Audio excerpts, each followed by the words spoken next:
It's a Tuesday morning. Welcome aboard the AM show. And of course, this is the day of love. A happy Valentine's Day to you, from us to you, wherever you are. My name is Benjamin Akakpo, and this morning I'm doing this together with Mapito Sibiri. You'll be seeing her shortly. But shortly, we'll be delivering the news, and after that, we'll be joined by Executive Director of the Media Foundation for West Africa, Suleiman Abraima. He's our guest as we get into the newspapers for the news review. But then we get into our big stories, and today we continue our conversation on the domestic debt exchange. Its implementation starts shortly. We'll be hearing what our guests expect from government and also learn how you can survive these torrid economic times, especially if you're an individual bondholder or a bondholder, to be specific. We also get into the issue of pensioner bondholders and their forum, which is still picketing at the Finance Ministry, asking for a definite answer to their quest to be exempted from the DDEP. They say they will continue with their picketing. What can we expect from there? Joining us for that discussion, Dr. Saad Idrisu. He's an economist with the Louisiana Economic Development Group. Dr. Edu Anani Enchi, convener Pensioner Bondholders Forum. Now, we'll be breaking this whole fracas down for you with our data analyst, Isaac Kofi Ajay. Look forward to that. You don't want to miss it. But again, we return to Tamale, where staff of the Northern Electricity Distribution Company are still on strike. They've downed their tools. They want their managing director removed. What's the latest on that? We've got that for you later on the show. And then, the family of a man allegedly shot in the head by police in 2018 is seeking justice for their dead relative. Features editor Jojo Kobina will join us with the latest on that very, very sad, lamentable development. Later, like we always do, we offer you the opportunity of telling us what you think about our show, how you think we can make it better, because the show is all about you, and what your thoughts are on the various discussions we're going to be having. Send your thoughts through the live stream with the hashtag AM show, and when we activate the phone lines, be sure to be the first to call. On that note, Ghana, let's settle for the news up next.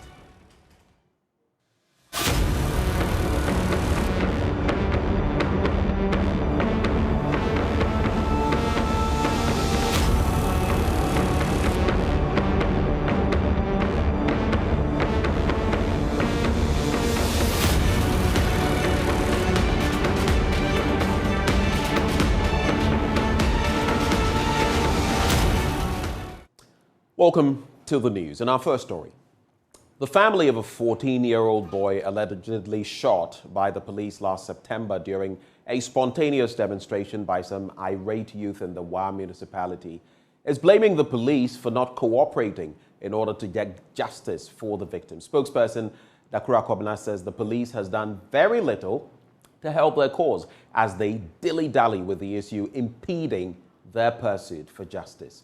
Rafiq Salam reports on this issue from Wa. Irate youth of Wa on September 16, 2022 spilled the streets in anger over suspected ritual killings in the Wa municipality.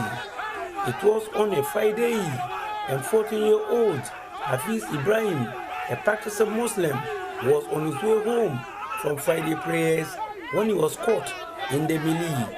He was allegedly hit by a stray bullet by the police in their attempt to ward off the demonstrators from destroying and looting shops of some West African nationals. Hafiz was rushed to the Upper West Regional Hospital, where he was admitted and the leg later amputated. Medical director of the Upper West Regional Hospital, Dr. Robert Amesia, performed the surgery. During the surgical exploration, we realized that those two wounds were connected. I cannot for certain say it was a bullet, but I'm very sure that it was a missile wound because it's something that communicated. It means that it entered from one end, most probably the front, and exited at the other end. The cost of medication and amputation was pegged a little over 6,000 Ghana cedis and paid by his poor parents who are doing menial jobs. One main thing on the wish list of Hafiz and his family is for the latter to get prosthetic to ease his mobility challenges. One municipal chief executive, Isako Tire Movement, got wind of the plea and came to his rescue through the District Assembly's Disability Fund. As you can see, he lost part of the limb, and that posed a challenge for him in his daily activities and, of course, going to school. Authorities of the Wa Municipal Assembly, the management of the Disability Fund Committee have decided to support the family to acquire him a prosthetic limb so that can facilitate his movement. And in that regard, the Assembly is presenting a check of 4,000 cedis to the family to support them to acquire the limb from the Wa Regional Hospital. The total cost of maintenance, it is not a one-off cost. It is a cost that will keep coming up because maintaining a situation like this cannot be a one-off situation. But this is the beginning. So we start from here. So if there are other incidental costs or costs coming up later on, so we can look at the best way to support them. Ever since the incident occurred, the family of Hafiz has been pursuing the police for justice. But it appears the arrogant posture of the police is not helping matters. Uncle of Hafiz, Dakura Kobana, who received a check on his behalf while thanking the One Municipal Assembly for coming to their aid, was not happy with the posture of the police on the issue. On the side of the police, they're even adamant. Nobody has come to say anything.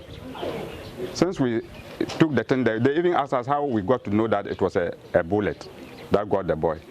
So they said we should go and wait. Anytime they're ready, they will call us. We are not happy and we will never be happy with it because justice has not been served.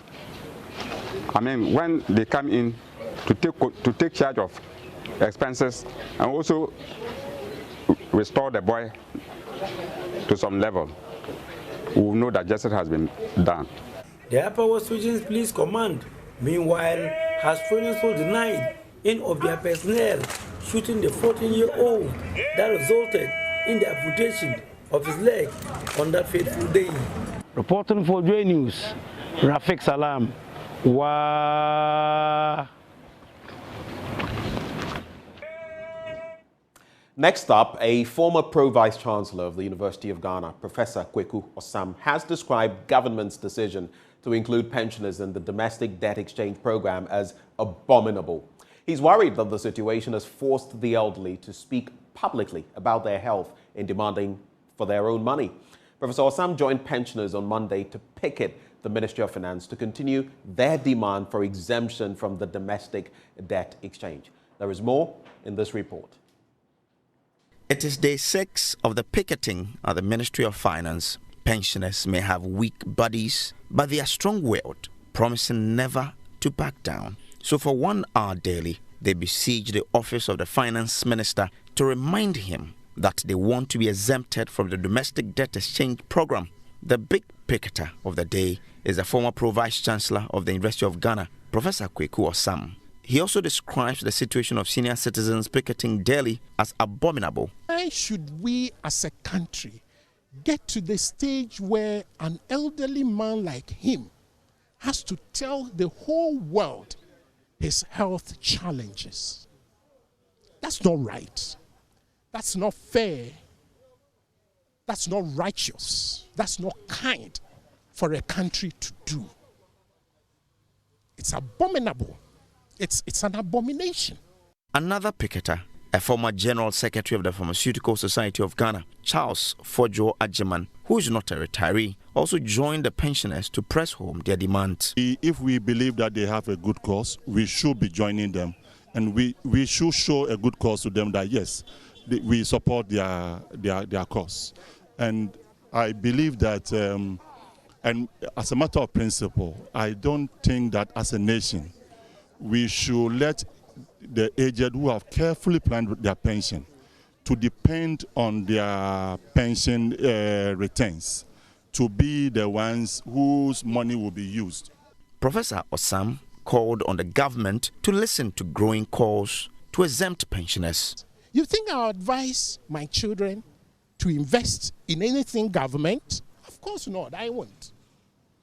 I won't, because I said, well, you can go ahead and do it, but remember that it's risky.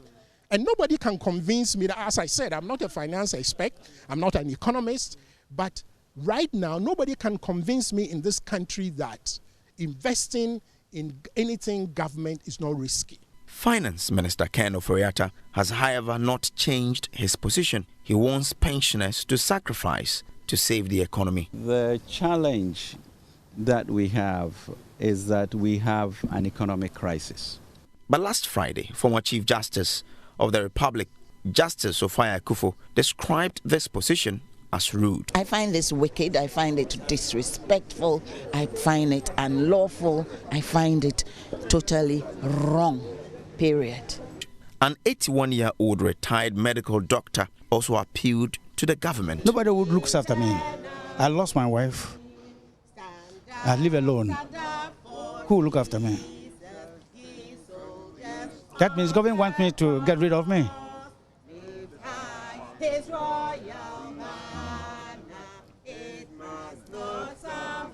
Since the government is said to have achieved the set 80% subscription target for the program, the pensioners are hopeful the finance minister will exempt them. I expect him to just say the pensioners has been exempted.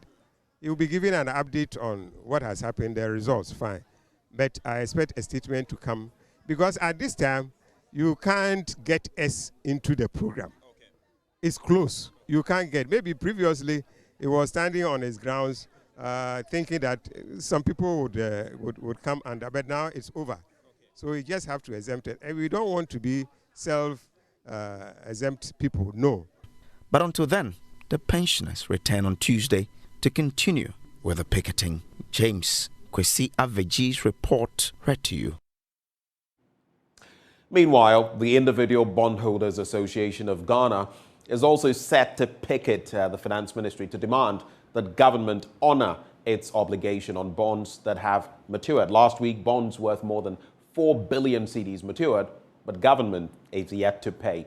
The individual bondholders say this is completely unacceptable and that they will picket at the Finance Ministry for 4 days, starting from Monday, the 20th of February.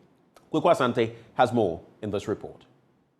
So after several hours of meeting here at the Greater Accra Region Police Command, the police have finally agreed that the Individual Bondholders Forum cannot go ahead and picket to demand that the Finance Ministry honor their obligations under the bond agreements that these individuals have with government. We know that last week, some of the bonds fell due. Government has not honored it still. According to lawyer Martin Kwebu and Dr. Akwete, who are leading the organization, they want government to know that this is not something they are going to allow, and that if government does not come out clearly stating exactly on what terms they are going to pay them, they will keep picketing at the Finance Ministry. Okay, so technically we're not going on the same path. What we're simply asking of government is to honor the bonds that are due. Because before we went into the DDE program, we had an understanding that it's a voluntary process. And so government is expected that if one opts out, their coupons are honored. And so we are going strictly according to the documents we have and the assurance we had before this DDE program that all voluntary bondholders will not be penalized. They will be honored. And so that's just what we want. So we're not asking for anything out of what is due us, that's all.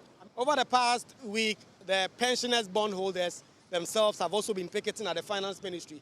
They had such a boost when they were joined by former Chief Justice Sophia Akufo. It does not seem to have made any difference, but this group thinks that this will now make a difference. This is going to make a huge difference. You know, this is coming on the back of our liberation by Chief Justice Sophia Akufo. You see, she gave us an impetus by coming to demonstrate, by picketing. So we are taking off from there. Look, Mr. Asante, it's not a joke. When we picket for 5 days, it's going to galvanize more support for our cause, because this is a cause that we must win at all costs, which is that individuals must be exempt. And government took a good step by saying they will honor existing bonds. So we're hoping that eventually then they will come to exemption, because, Mr. Asante, the question is, the point is that government is not presenting the agreement today to the IMF. They still have some time. Even if it were Friday, they can ask the IMF to give them some time to redraw the, the program, the debt exchange program, so that they specifically say individual bondholders are exempt. So, so we have a lot of time on our hands. And we believe that this picketing will help galvanize support for our cause. Your point of view, the ministry has said that this is not compulsory, this is voluntary. So you can self-exempt and just expect that they will pay you when your bonds fall due. Why are you still insisting that they give you specific instructions that says that you are exempted? Yes, Mr. Asante, that is better security. Saying individual bondholders are exempt is better security. Having seen that, as we speak now, some bonds matured on the 6th of February. That was last Monday. About 4.2 billion. The actual figure is 4,185 million. But let's round it up to 4.2 billion.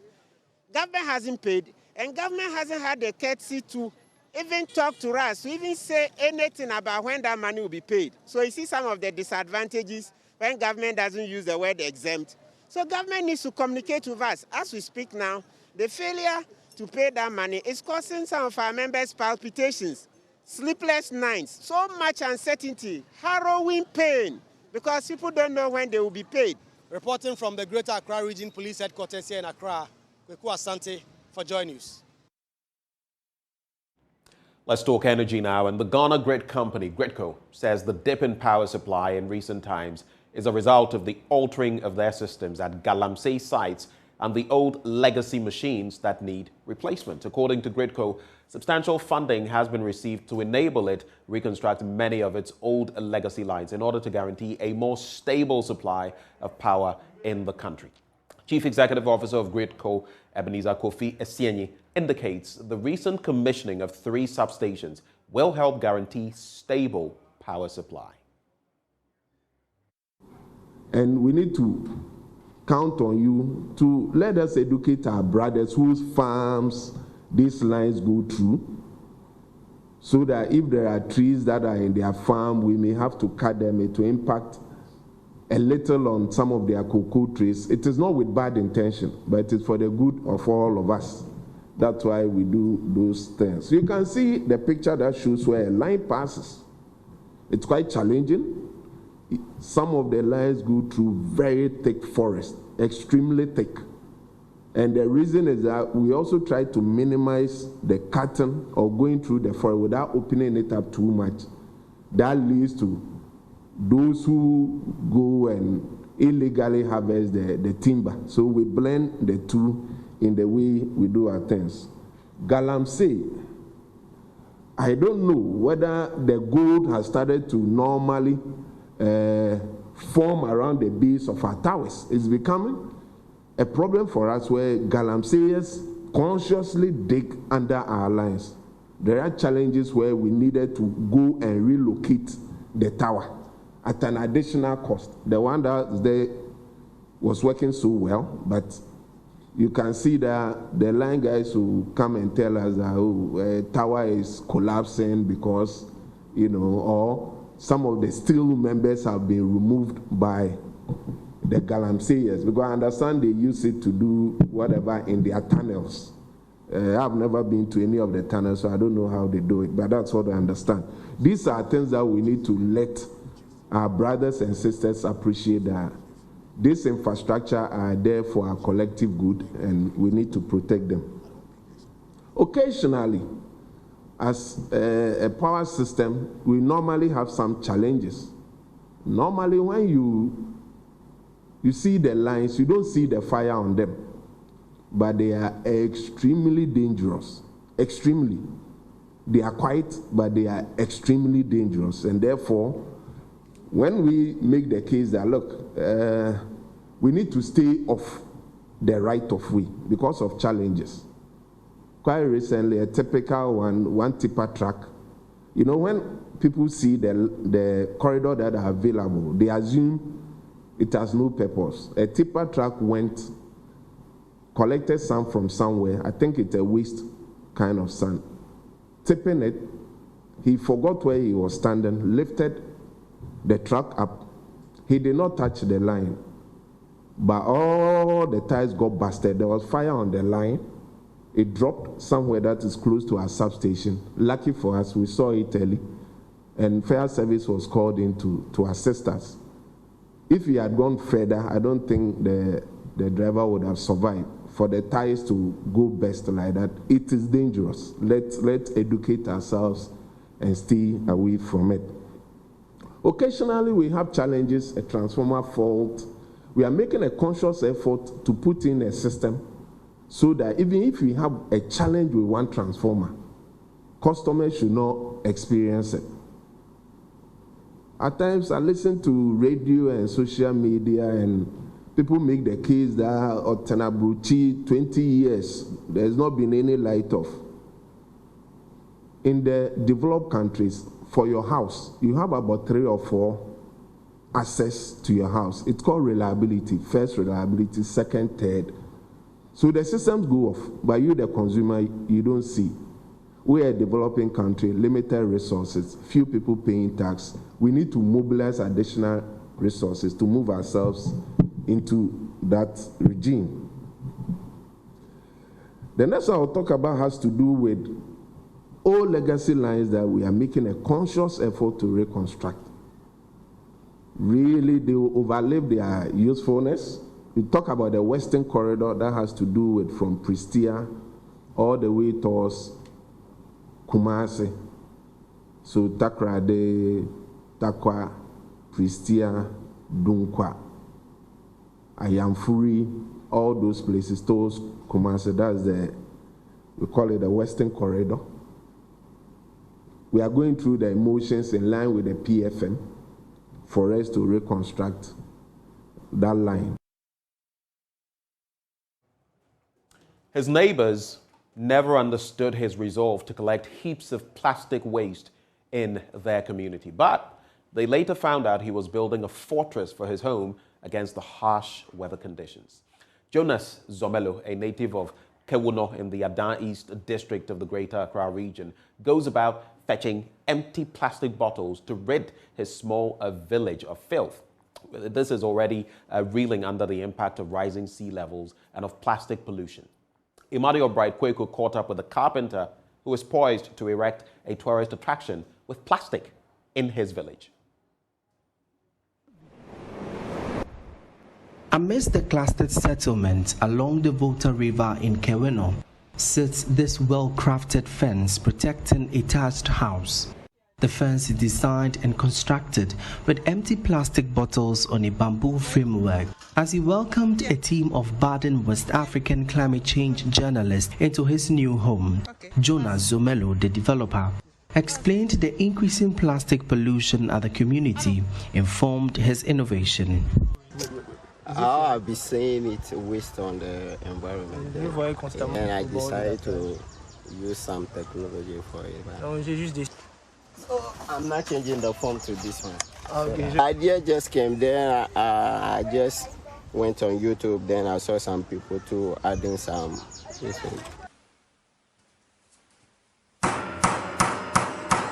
A carpenter is conventionally known to be adept at using wood for his designs and constructions, but Jonas has a living irony to the woodcraft specialty.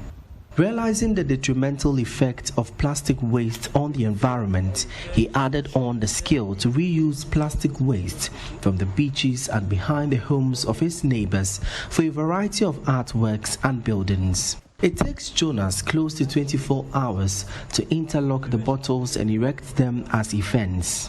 Thinking of it, how to manage to do it. So if you see it, you can see that place.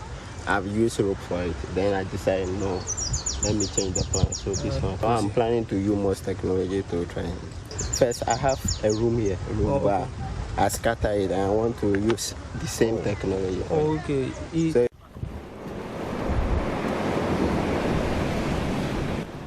Residents of Kewino endure the sweltering weather conditions with rising sea levels, which is gradually eroding their lands. The coastal village lacks a well-established waste management system, forcing residents to discard domestic waste behind their homes until they bulge into a pile of garbage mixed with sand. It is not a deliberate decision to dirty the community, but rather an interim solution to control flooding in the area. When the water is flowing, you realize that it will flow and then it will build the arc like the way they've covered the place, and to come this way, which means that if this is extended towards this place, the water will not affect it. Okay. Yes. So how do they do it normally? You just put the woods there and then start dumping. However, this local solution could contribute to exacerbating the woes of residents in the community. They hope the local government authority would furnish them with a proper waste disposal mechanism. For Joy News, my name is Emmanuel Bright Kweku. And on that note of cleaning up, we cap off the news. But stay with us. Right up next, we serve you the news review. We'll be right back.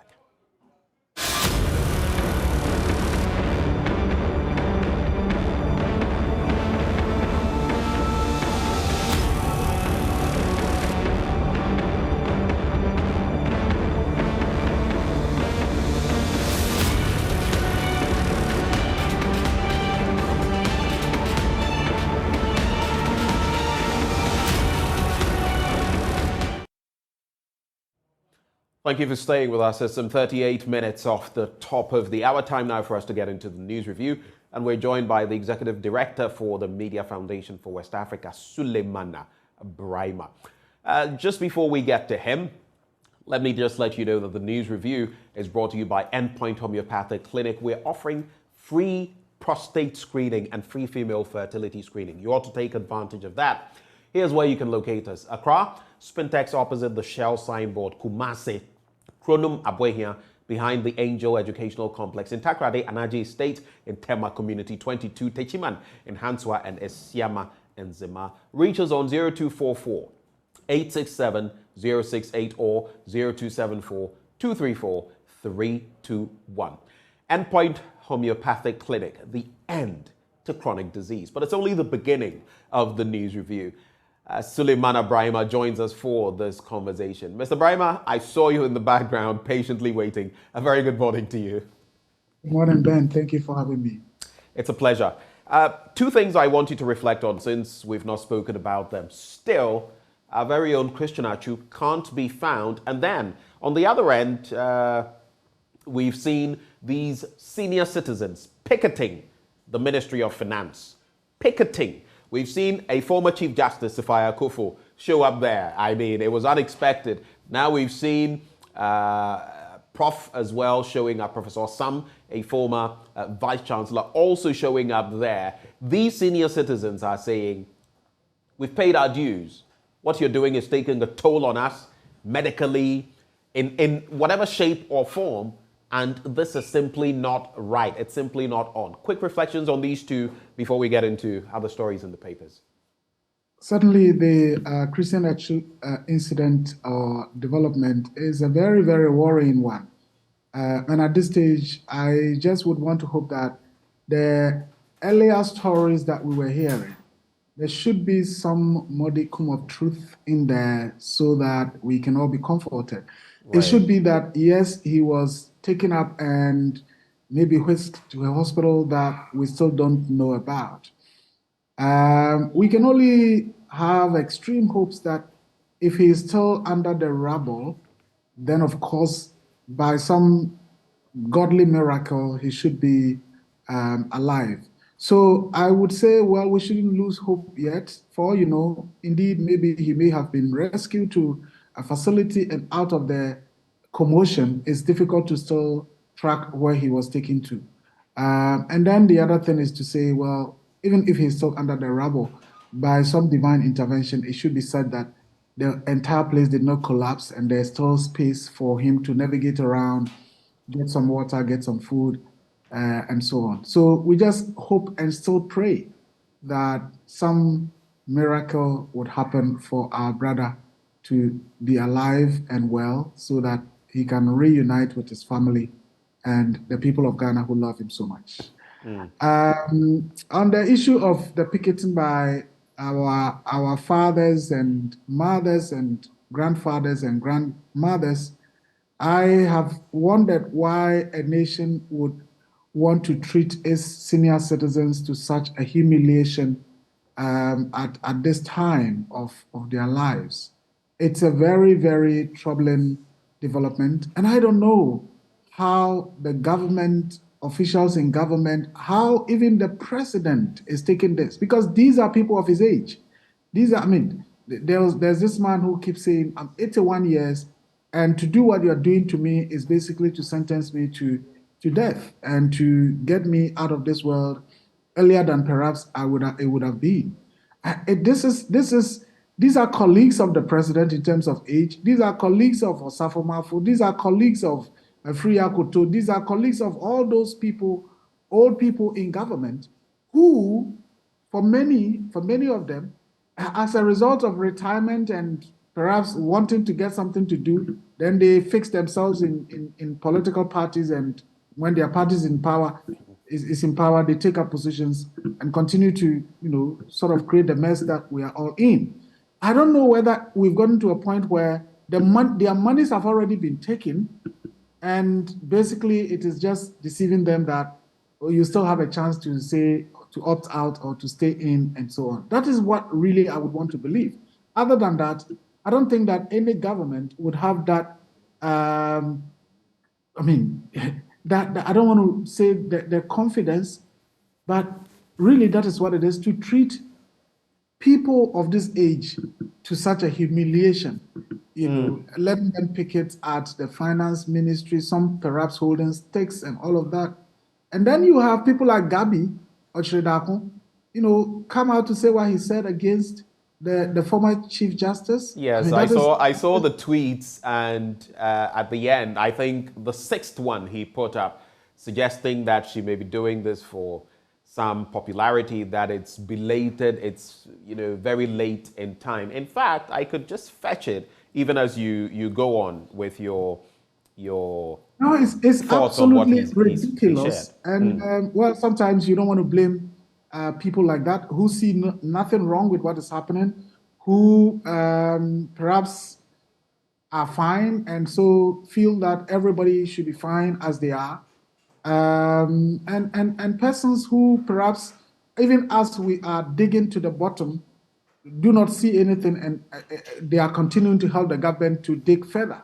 But otherwise, I don't see why people like Gabi would come out to say such a thing against, such a respected person when the government needed someone to lead the COVID-19 Trust Fund. She was somebody that they deemed so credible to let her lead that initiative. And this is a person who is now asking, so you said you've borrowed so much and we are in this ditch. So where is the money? What did we use the money for? And this is a fundamental question that every Ghanaian is asking. That yes, this government took up an economy that certainly was thriving, borrowed and borrowed and borrowed, got billions in COVID-19 relief funds, and yet crashed the economy. And people like Gabi, I am just wondering, if it was a party like the NDC that was in power and we were realizing what we are going through now, I don't know what people like Gabi would have been saying. I think that they would have created the impression that they know it all. And yet their family members, his family members, are in charge now, and the economy has crashed. We've borrowed ourselves to the bottom, right, and literally crashed the economy to the point where we are saying, look, people who have retired, unless we put all your monies that you had saved with us in government bonds together and use it up, the economy is going to crash. Is that the kind of a government that we got for ourselves? And if this is competence, then I'm wondering what incompetence would have been. It would have perhaps meant that all of us were going to die. And I have got the tweet. So the 6th one, which I found rather interesting. He says, for a former Chief Justice to take up a noble cause such as she did. But at such a late hour, when all was done, and for all that publicity, she owed it to herself and her social standing to have understood the issues far better than what she exhibited last Friday. She is bigger than that. That's what he said. Well, that's what he said. Well, I'm not surprised that it's coming from people like Gabby, who wanted Ghanaians to believe that they know it all, and they would do a miracle for Ghana, and then Ghanaians entrusted them with the power, and here we are. And all they can do is to further abuse and insult those who decide to assert their rights as either unknowledgeable or being unaware of things that they ought to have been aware of. I am not surprised. Well, that coming from someone like Gabi. Time will tell how all of this pans out. But let's get into the Daily Graphic now. We'll overcome challenges soon, President Akufo-Addo assures nation. How soon? Well, maybe we'll get details on page 13 of the paper. 7 STEM schools fully operational. That's according to Education Minister Dr. Yao Osei Educhum. Then there's domestic debt exchange program. Government secures 80% target. On the back page, GHS receives cancer treatment equipment, and there's GES pledges school block for Atiga Gome. All right, so let's get into those stories. And the government secures 80% target. That's the DDEP. The government has secured more than 80% of targeted participation in the domestic debt exchange program. A source familiar with the process has told the Daily Graphic. According to the source, the Central Securities Depository was conducting the final reconciliation of the numbers to ensure that there was no double counting.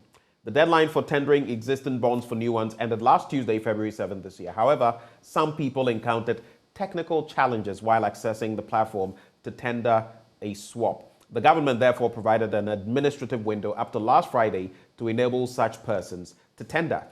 However, the Ministry of Finance, which is spearheading the DDEP, did not change the date for settlement. The actual day on which new sovereign debt instruments with agreed features will be presented to existing holders on exchange for their old ones, which bear higher coupons, that is, in interest rates, which made it challenging for the government to honor continuously given the liquidity challenges the country is facing. And it goes on to enumerate the different categories. So category A, designed for persons below 59 years, category B, for bondholders 59 years and above, and category C, which captures all other bondholders, including corporate institutions such as banks, insurance companies, and fund managers. The first 2 types of bonds have their maturity periods, that is the tenor, reduced from 15 to 5 years, with a coupon interest pegged at 15% and 10% respectively, and there are further amendments. At least this deal is better than the first or the second, as it had been initially with the different exemptions, but still many people unhappy about it. The Individual Bondholders Forum, Martin Kpebu's end, Senyor Hosey's end, they say it's a united front, but definitely some people still very unhappy with this DDEP, prominent among them pensioners. Let me just add, since we've already started talking about the DDEP, let me just add what the president says, and maybe the education minister as well, then we can take your quick thoughts, Suleimana, if you will just indulge me. So let me get to page 13 now. President Akufo-Addo has given an assurance that the policy measures being implemented by the government will drive the nation to overcome its current economic challenges shortly and bring relief to the people. Consequently, he has rallied Ghanaians to make sacrifices and work hard to support efforts at restoring normalcy in the economy, saying that, quote, sooner rather than later, we shall overcome. The president gave the assurance when he addressed the opening Eucharist of the 18th Consultative Council meeting of the Anglican Church at the University of Ghana last Sunday. And finally, this story here for your reflection. 7 STEM schools fully operational. When the education minister gets it wrong, we bash him fair and square. If there's something right as well, we must, to be fair, highlight it. So the Ministry of Education has announced the full operationalization of 7 science, technology, engineering and mathematics schools. They are the Awaso STEM School in the Western region, Abomosu STEM School in the Eastern region, Bosomtwe Girls STEM School, and those are his areas, and the Bosomtwe STEM School, both in the Ashanti region, while the Kwase Tech, already existing school, is located in the Ahafo region, the Accra High School, engineering only, in the Greater Accra region, and the Kwesemke STEM School, newly constructed in the Northeast region. The 7 have been included in the computerized school selection and placement for the 2023 academic year. My only problem with this, while it's very laudable, the fact that we have existing schools that lack a lot of these STEM facilities, and we are not doing much about them. Any reflections on these 3? Well, it's good to learn about some schools coming up. And as we've said, the ideal situation would be that those that are existing are well equipped. I think that we really have serious challenges with our educational system in our country. And again, we are reduced to the phenomenon of sweet talks all the time. The GES, for example, I think gave a school reopening date that's just about less than 10 days or so, or 2 weeks away. But as we sit, kids who are supposed to be placed in secondary schools haven't been placed. So I have a nephew, for example, who is among those who wrote their BECE the last time, so their results were in, and we've still been waiting for placement. So a week or 10 days to when GES indicated that the placement will be done, we still don't know where these kids are going.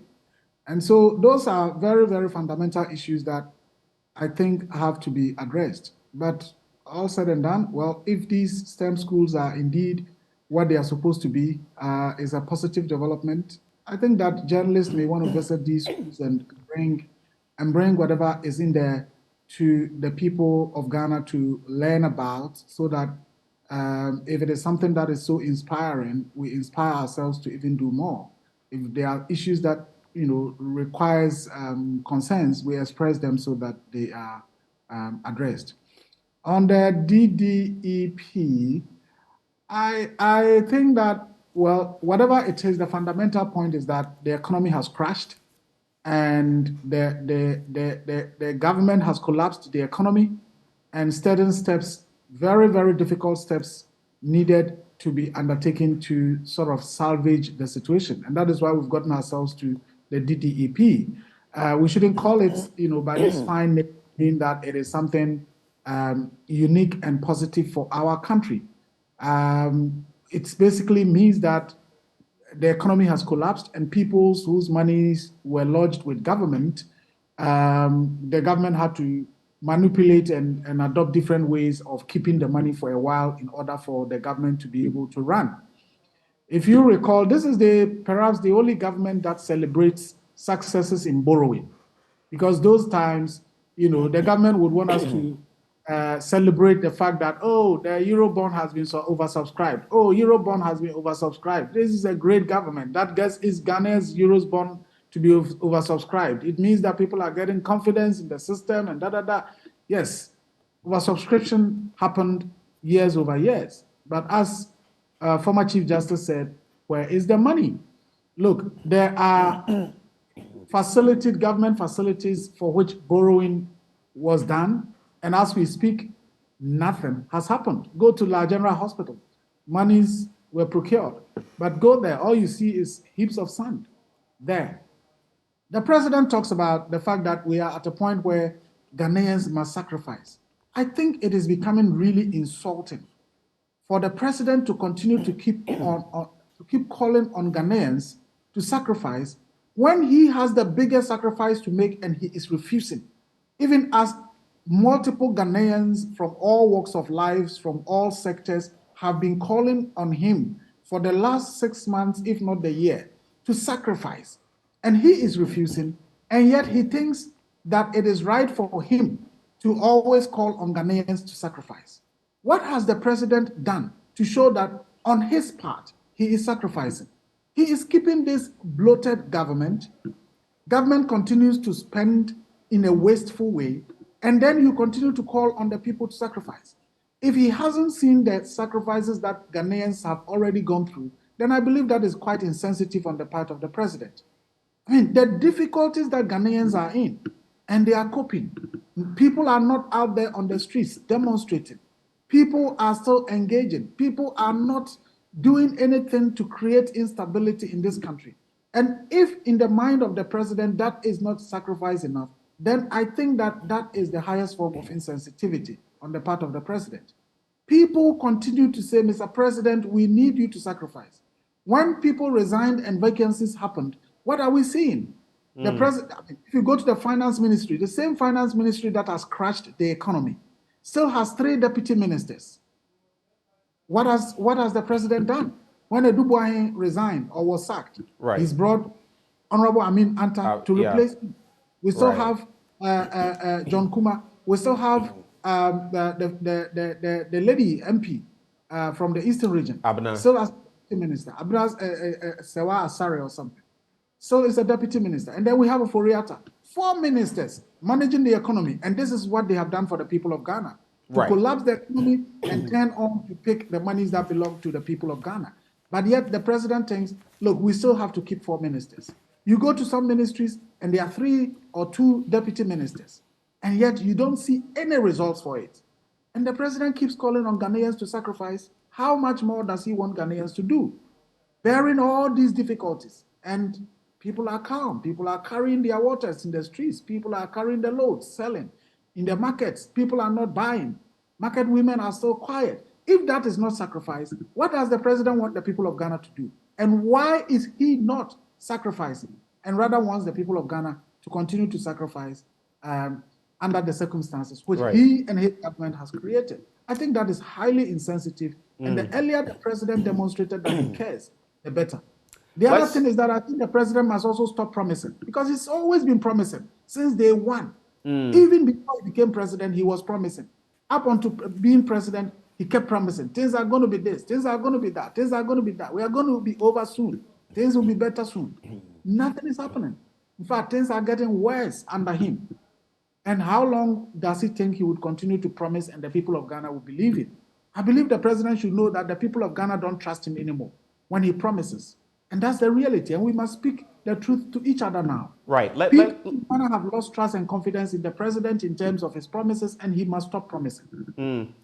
Suleimana, we have some 6 minutes, yeah? Let's make the most of them by combining these 2 stories. They are linked, one from the Daily Graphic, one from the Ghanaian Times newspaper. So the story captured by the Daily Graphic on page 17, in fact, the middle spread of the paper. Galamsey activities destroy electricity equipment. And the Ghana Grid Company Limited has said the activities of illegal miners are affecting power transmission infrastructure in some parts of the country. It said the illegal miners, that is the Galamseyers, were either digging around the bases of transmission towers or stealing the steel beams used to build transformers for their illegal mining activities. The CEO, Ebenezer Kofi Esienyi, said this when he took his turn at the Ministry of Information's State of Agencies report series in Accra yesterday. Tied to that, the Ghanaian Times newspaper on page 12 says, 2.7 billion Ghana cedi debt threatens power distribution as government takes steps to avoid disruption. And the CEO again of GRIDCO, Mr. Esienyi, says 2 major power distribution companies in the country, the Electricity Company of Ghana and the Northern Electricity Distribution Company, owed his outfit 2.7 billion Ghana cedis. A situation, he said, was impeding operations of the company, especially in the areas of infrastructure development and the efficiency of GRIDCO's operations. We all know that government is one of the highest, debtors to these entities, the ECG, NEDCO, and others. And that also reflects on the work of GRIDCO, the VRA, among others. Quick reflections on these stories as we move on? Well, for me, I've always said that it's great that even as we are in this huge challenge, our power system is still running. And for me, that is perhaps the lifeline. And so whatever it takes to keep our power on, we should do that. We don't want to get into a situation where there could be chaos and violence, because the struggling and the suffering then becomes quite unbearable. And I think that the fact that power is still running is a very, very important thing. And I hope and believe that whatever steps that have to be taken to keep the power running would be taken. And the issue of Galamsey and its impact on power distribution. I think Galamsey, in all its forms, is just about distraction.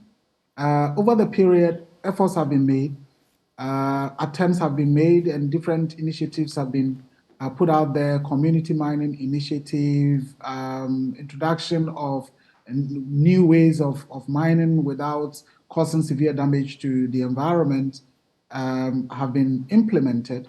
But it all still comes down to the conduct and character of our people, where it appears, look, whatever it is that you do to make money, just do it and forget about the consequences.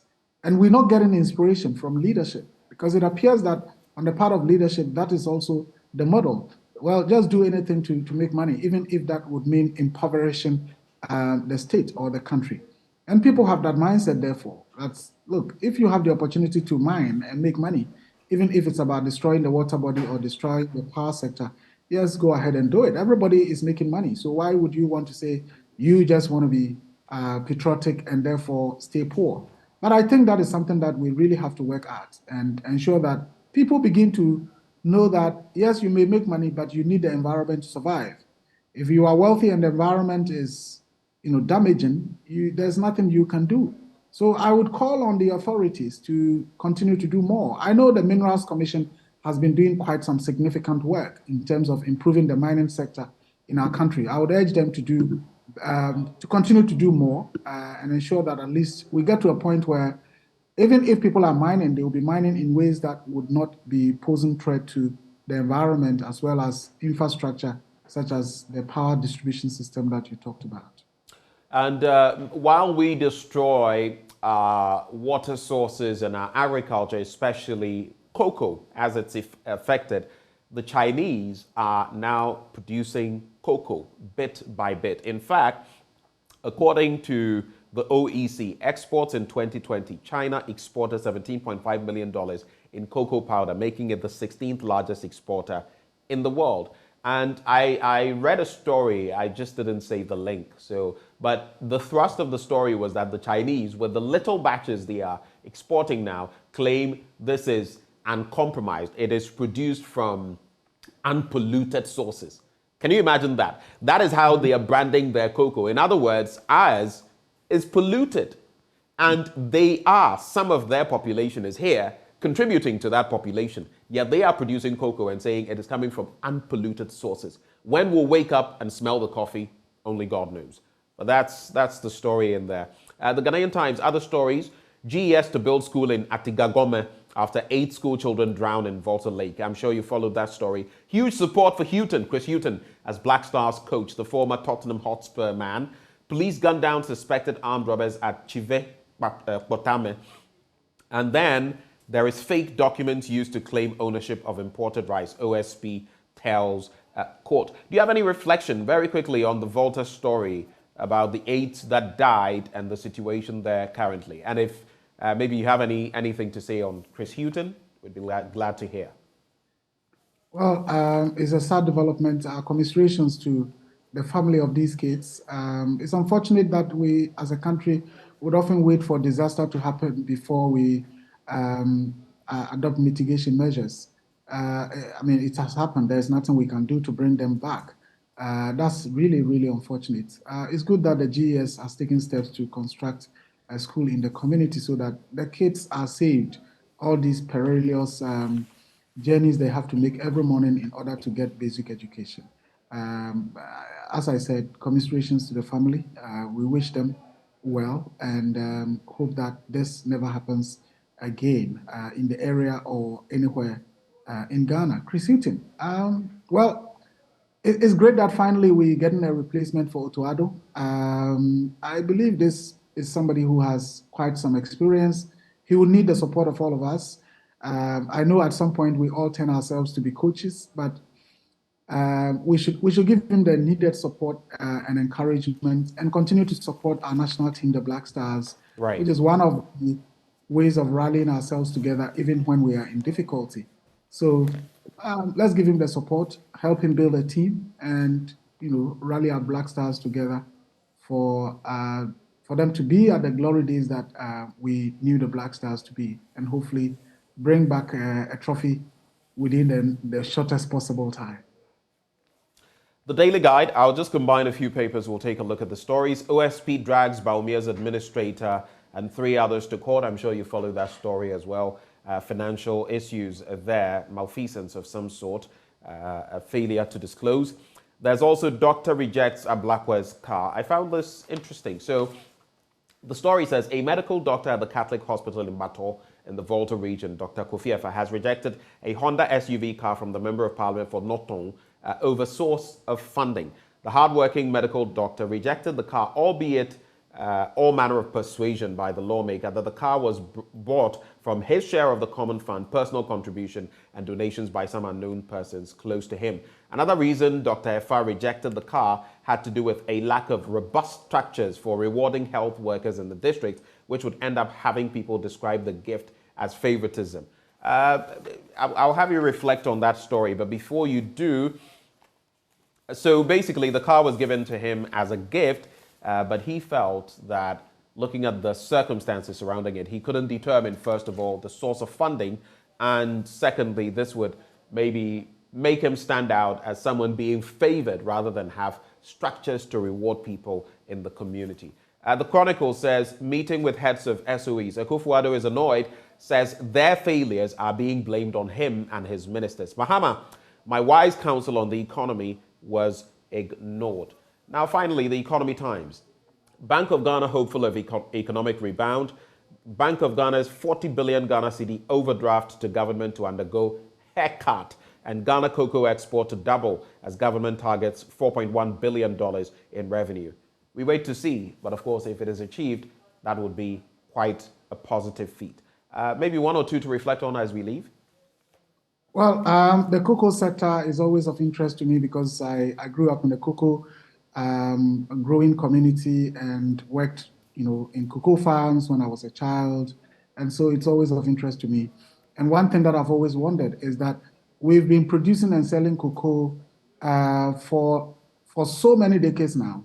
And every year, the government, not just this government, every government that I have known, has had to go for what is called cocoa syndication loan.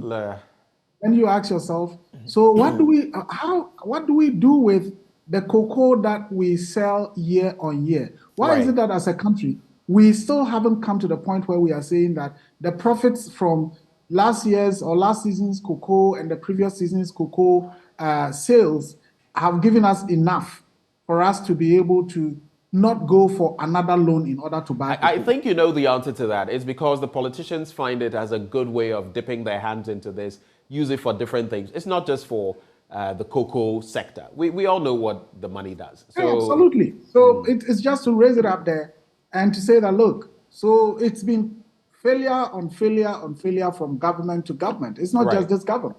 All the governments that I have known of has had to be doing that. On the Honorable Okujeto Ablakwa's gift and that'll be the final one. Briefly, our time is up. I think that, well, we've all been reading and following the very progressive steps that the Honorable Okujeto Ablakwa has been taking within his constituency, and people have been marveling, how is he doing that? Why are other MPs unable to do what he's doing? But on this occasion, I think that I will be very, very interested in getting the full details of the story, because if what we are being told from the paper is really what it is, I think the doctor also deserves a lot of commendation, because then that is a doctor of integrity who says, look, yes, I'll be delighted to have this, but first of all, what is the source? As an MP, where did you get the money to do this?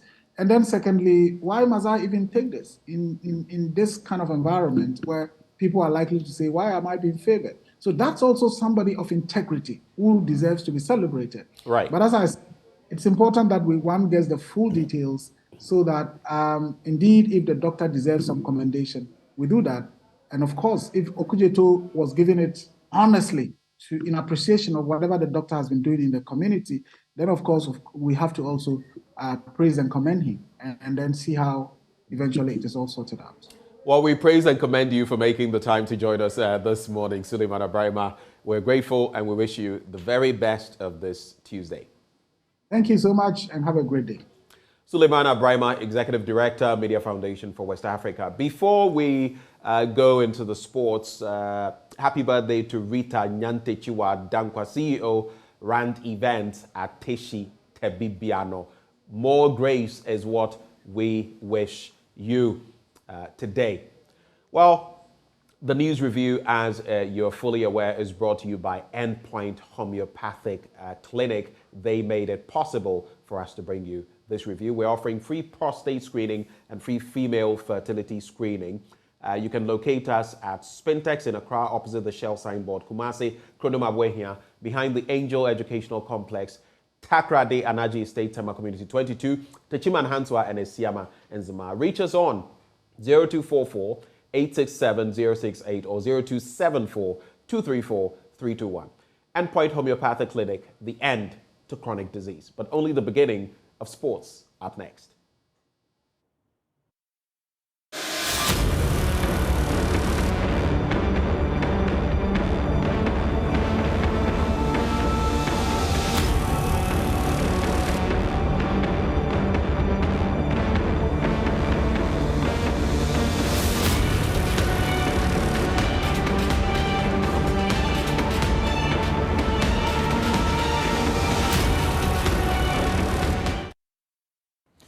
Let's talk about the Champions League now, because the competition returns tonight with some interesting fixtures.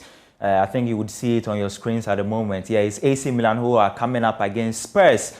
Paris Saint-Germain, they host Bayern Munich. That will be some tasty encounter. And then tomorrow on Wednesday, Borussia Dortmund will play Chelsea and Club Brugge entertain Benfica.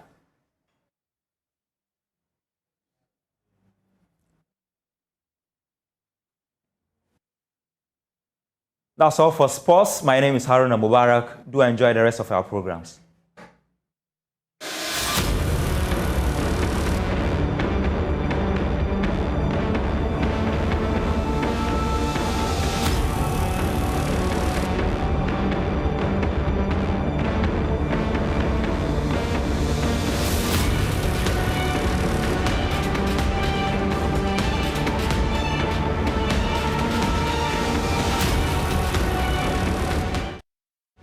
It is day 6 of the picketing at the Ministry of Finance. Pensioners may have weak bodies, but they are strong-willed, promising never to back down. So for 1 hour daily, they besiege the office of the Finance Minister to remind him that they want to be exempted from the domestic debt exchange program.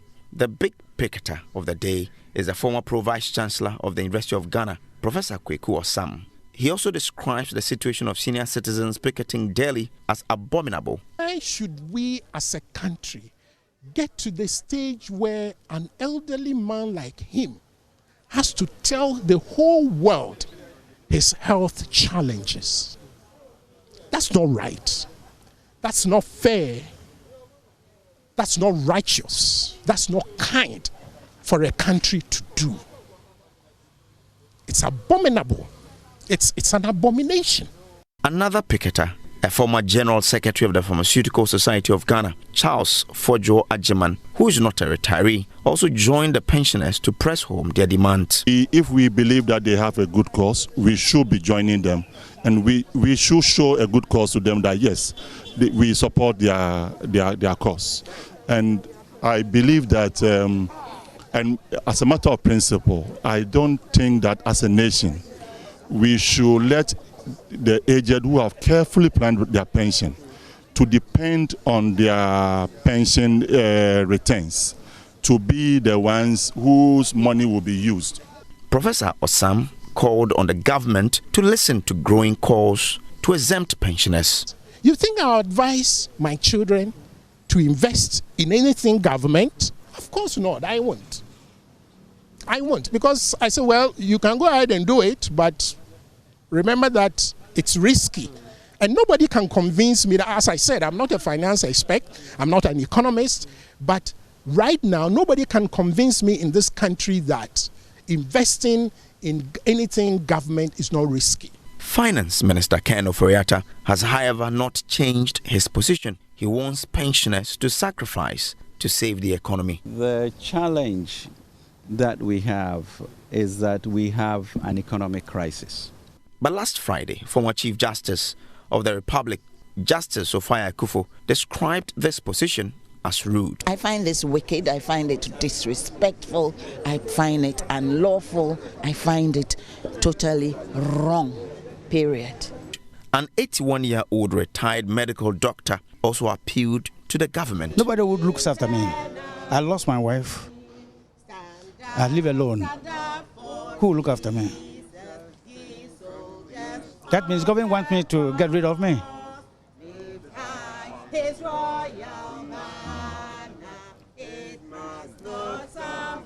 Since the government is said to have achieved the set 80% subscription target for the program, the pensioners are hopeful the finance minister will exempt them. I expect him to just say the pensioners has been exempted. He will be giving an update on what has happened, the results, fine.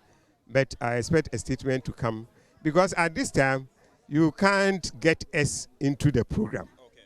It's close. You can't get. Maybe previously, he was standing on his grounds thinking that some people would come under, but now it's over. Okay. So we just have to exempt it. And we don't want to be self-exempt people, no. But until then, the pensioners return on Tuesday to continue with the picketing. James Kwesi Aveji's report read to you. So after several hours of meeting here at the Greater Accra Region Police Command, the police have finally agreed that the Individual Bondholders Forum cannot go ahead and picket to demand that the Finance Ministry honor their obligations under the bond agreements that these individuals have with government. We know that last week, some of the bonds fell due. Government has not honored it still. According to lawyer Martin Kwebu and Dr. Akwete, who are leading the organization, they want government to know that this is not something they are going to allow, and that if government does not come out clearly stating exactly on what terms they are going to pay them, they will keep picketing at the Finance Ministry. Okay, so technically we're not going on the same path. What we're simply asking of government is to honor the bonds that are due.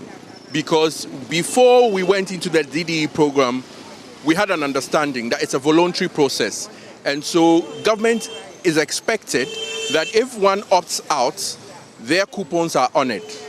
And so we are going strictly according to the documents we have and the assurance we had before this DDE program that all voluntary bondholders will not be penalized. They will be honored. And so that's just what we want. So we're not asking for anything out of what is due us, that's all. Over the past week, the pensioners bondholders themselves have also been picketing at the Finance Ministry. They had such a boost when they were joined by former Chief Justice Sophia Akufo. It does not seem to have made any difference, but this group thinks that this will now make a difference. This is going to make a huge difference. You know, this is coming on the back of our liberation by Chief Justice Sophia Akufo. You see, she gave us an impetus by coming to demonstrate, by picketing. So we are taking off from there. Look, Mr. Asante, it's not a joke. When we picket for 5 days, it's going to galvanize more support for our cause, because this is a cause that we must win at all costs, which is that individuals must be exempt. And government took a good step by saying they will honor existing bonds. So we're hoping that eventually then they will come to exemption, because, Mr. Asante, the point is that government is not presenting the agreement today to the IMF. They still have some time. Even if it were Friday, they can ask the IMF to give them some time to redraw the program, the debt exchange program, so that they specifically say individual bondholders are exempt. So we have a lot of time on our hands, and we believe that this picketing will help galvanize support for our cause. From a point of view, the ministry has said that this is not compulsory, this is voluntary. So you can self-exempt and just expect that they will pay you when your bonds fall due. Why are you still insisting that they give you specific instructions that says that you are exempted? Yes, Mr. Asante, that is better security. Saying individual bondholders are exempt is better security. That's how we kickstart the conversation on the domestic debt exchange program. You heard from the likes of Professor Sam, and you just saw Martin Kwebu, who represents part of that caucus looking for an exemption from the domestic debt exchange program. Well, joining us for this discussion, we have Dr. Saad Idrisu, an economist, Louisiana Economic Development. There's also Dr. Edu Anane Enchi, convener, pensioner, bondholders forum. But to kickstart matters, we'll be breaking down this whole situation for you with data analyst Isaac Kofi Ajay. Isaac Ajay is here with us with our data and analytics desk. Isaac, a very good morning to you. Good morning, Ben. Good to have you join the conversation. So what is the latest that you can share with us as far as the DDEP is concerned? Sources, grapevine sources have indicated it's anything from 80% to 86% in terms of subscription. But what else should we know about the DDEP? Right, just like you rightly said, the target for government was 80%. That is actually the at least situation. So for them to deem this whole program as successful, government was looking for 80% participation rate. And from sources and from the information that you've gathered, we are hearing that government has actually crossed this 80% threshold. And this is because we have most of the institutional bondholders coming on board to join this debt exchange program to exchange their bonds with government.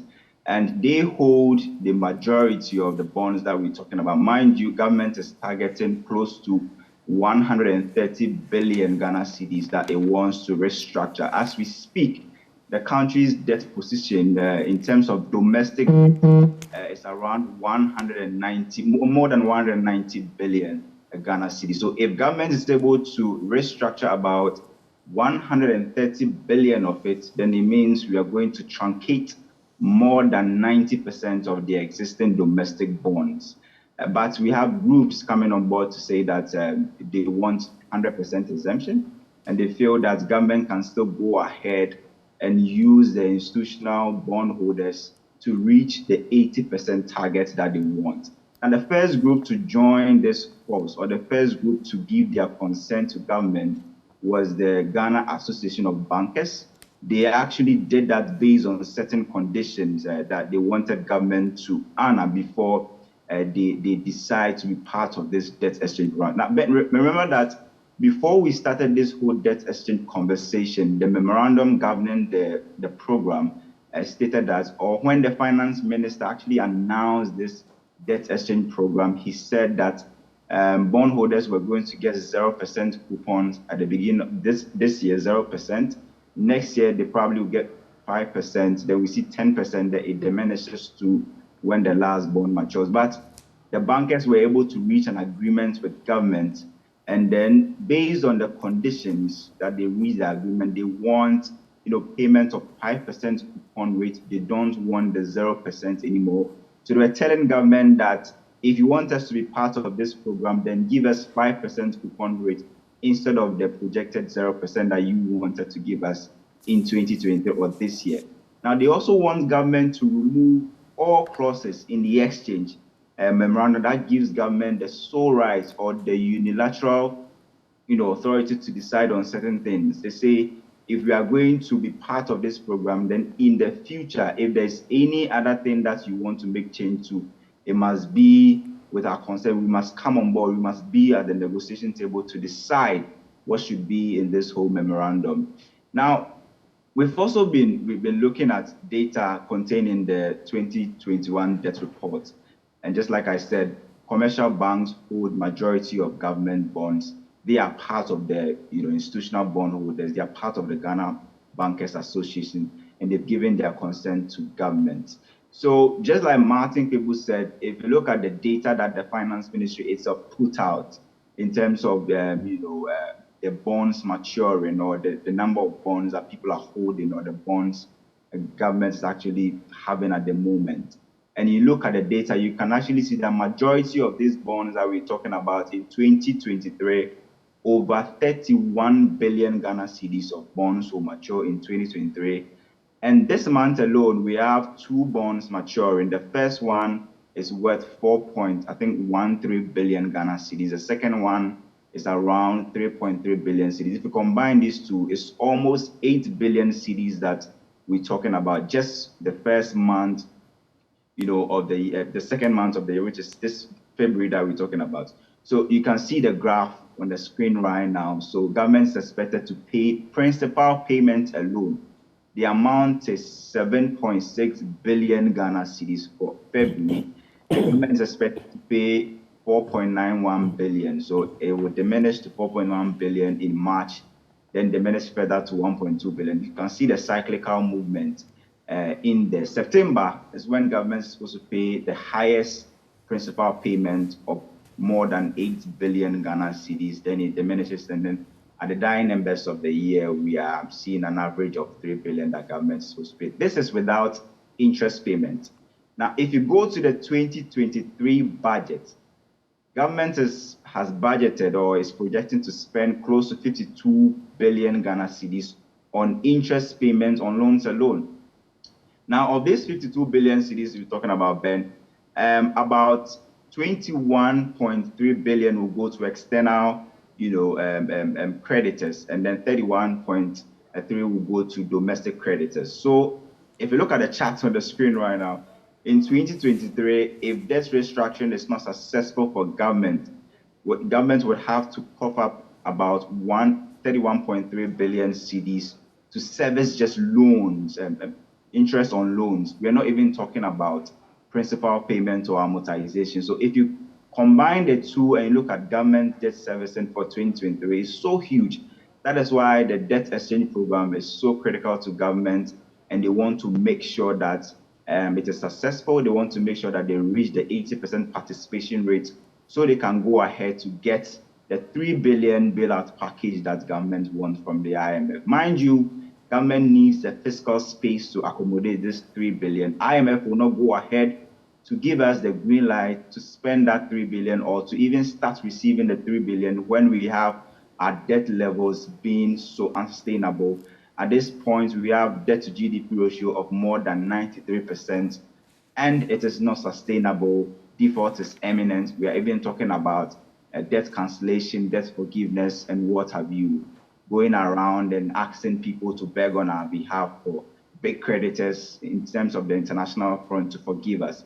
So China alone, has about we have about $1.7 billion that we are supposed to pay to China in terms of our debt. Is the only single country with such a high debt with Ghana. And we've seen what China has done to countries that, failed to honor their debt obligation. We've seen the case of Sri Lanka, and then even Africa, countries that failed to honor their debt obligation to China. So if you look at the data, it doesn't really look good for governments if they are not able to make sure that this debt exchange program goes through. But as we speak, sources tell us that government has been able to reach 80% threshold, and then they are hoping to send a proposal to IMF, and then the executive board approval or the executive board negotiations was.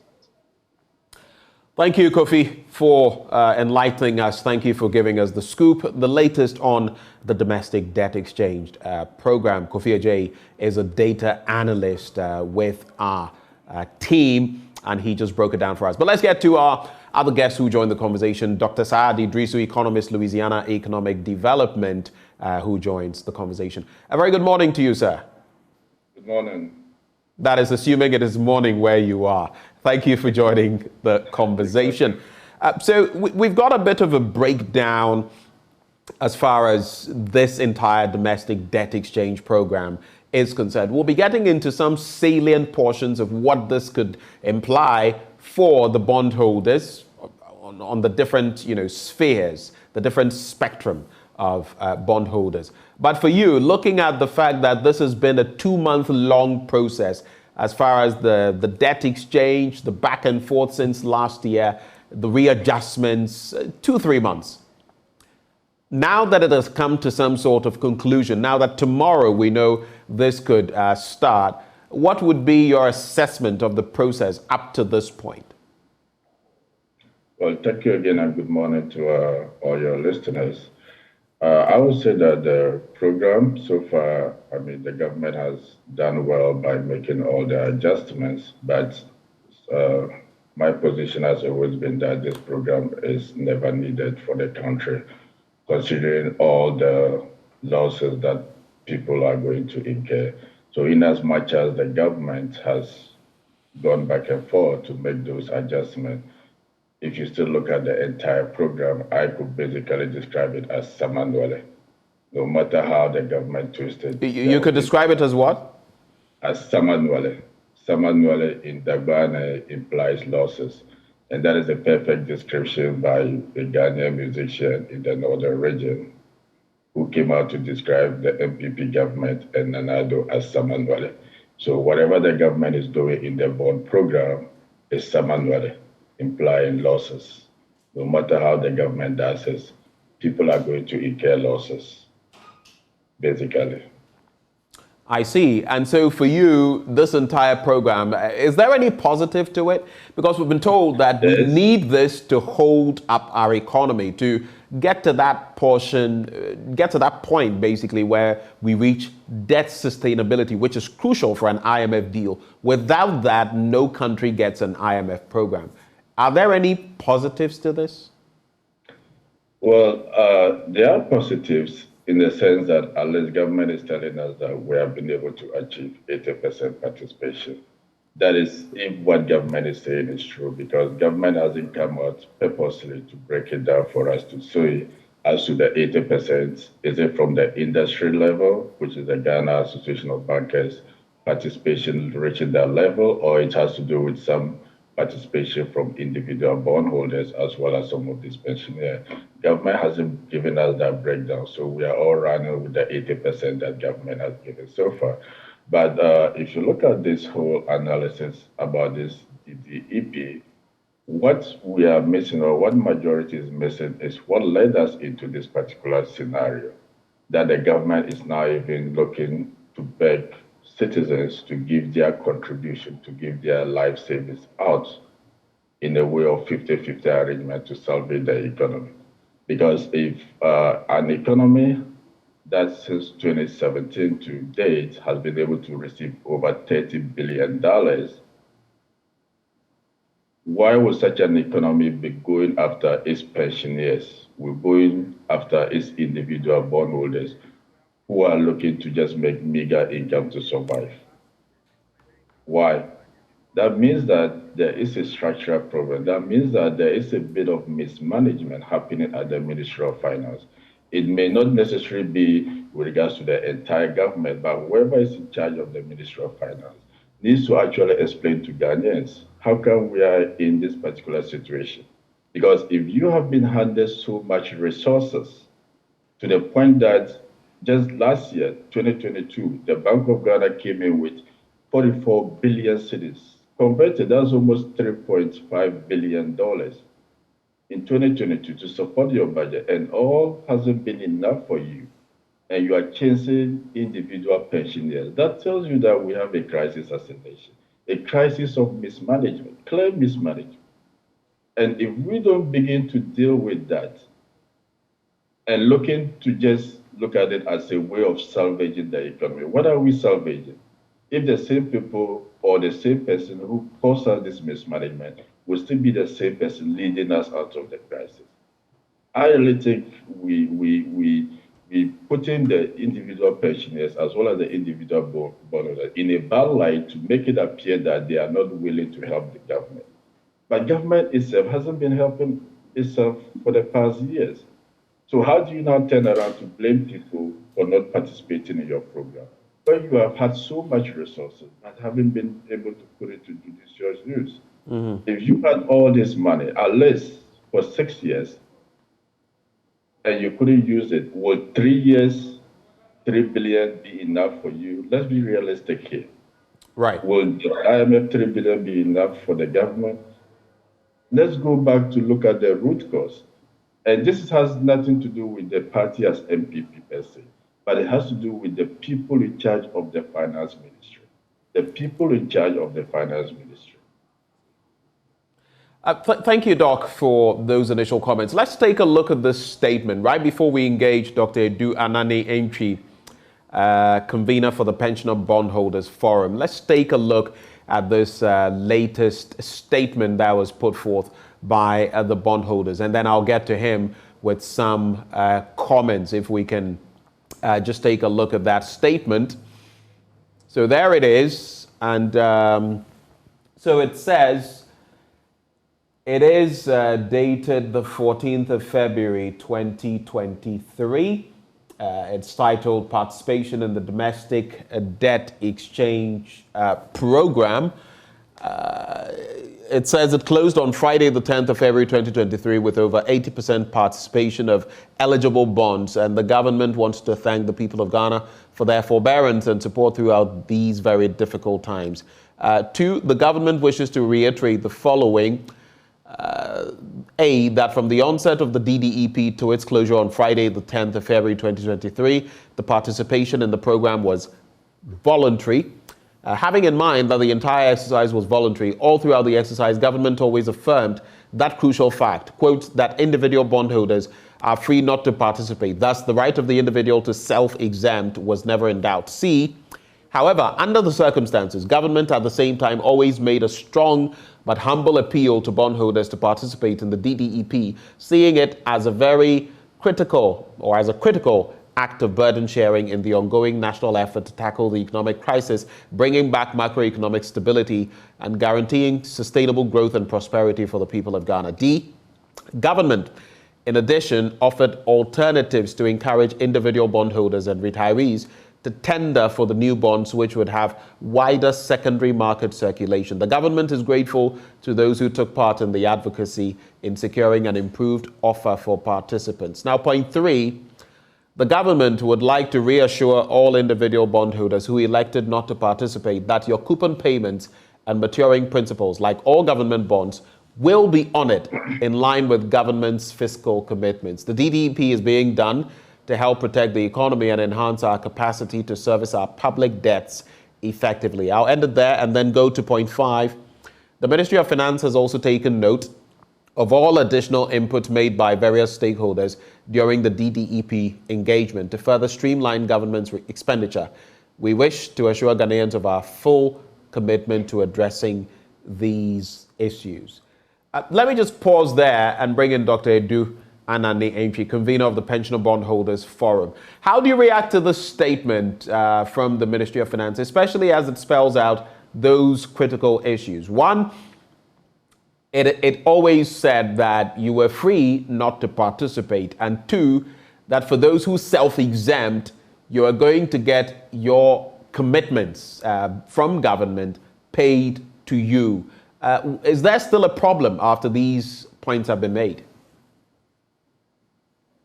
A good statement that has been made, but that doesn't resolve the issue of getting exemption from pensioner bond holders.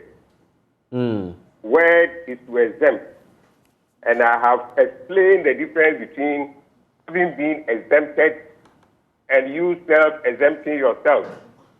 And the minister, I have said several times that the minister is aware. He knows the difference between the two.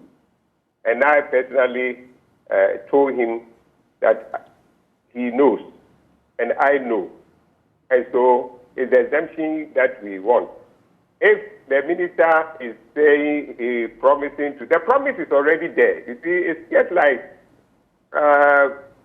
having given a promise on your wedding day, and every year you want to go and renew the vow. I don't understand.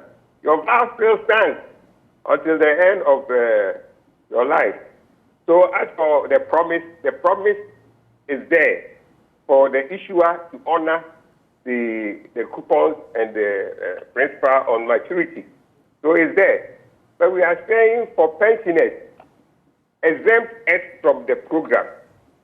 Because if the issuer exempts you, it is far, far better than you self-exempting yourself.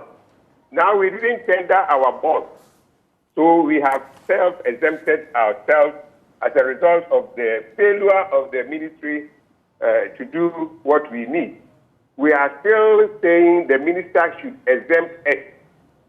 Exemption is what we need, because exemption is different from being self-exempting yourself. Dr. Eduentri, for the sake of clarity, to clarify matters, what is the core difference between the issuer exempting you and you self-exempting? So basically, you want something like was done for labor, like was done for labor, right? Yes.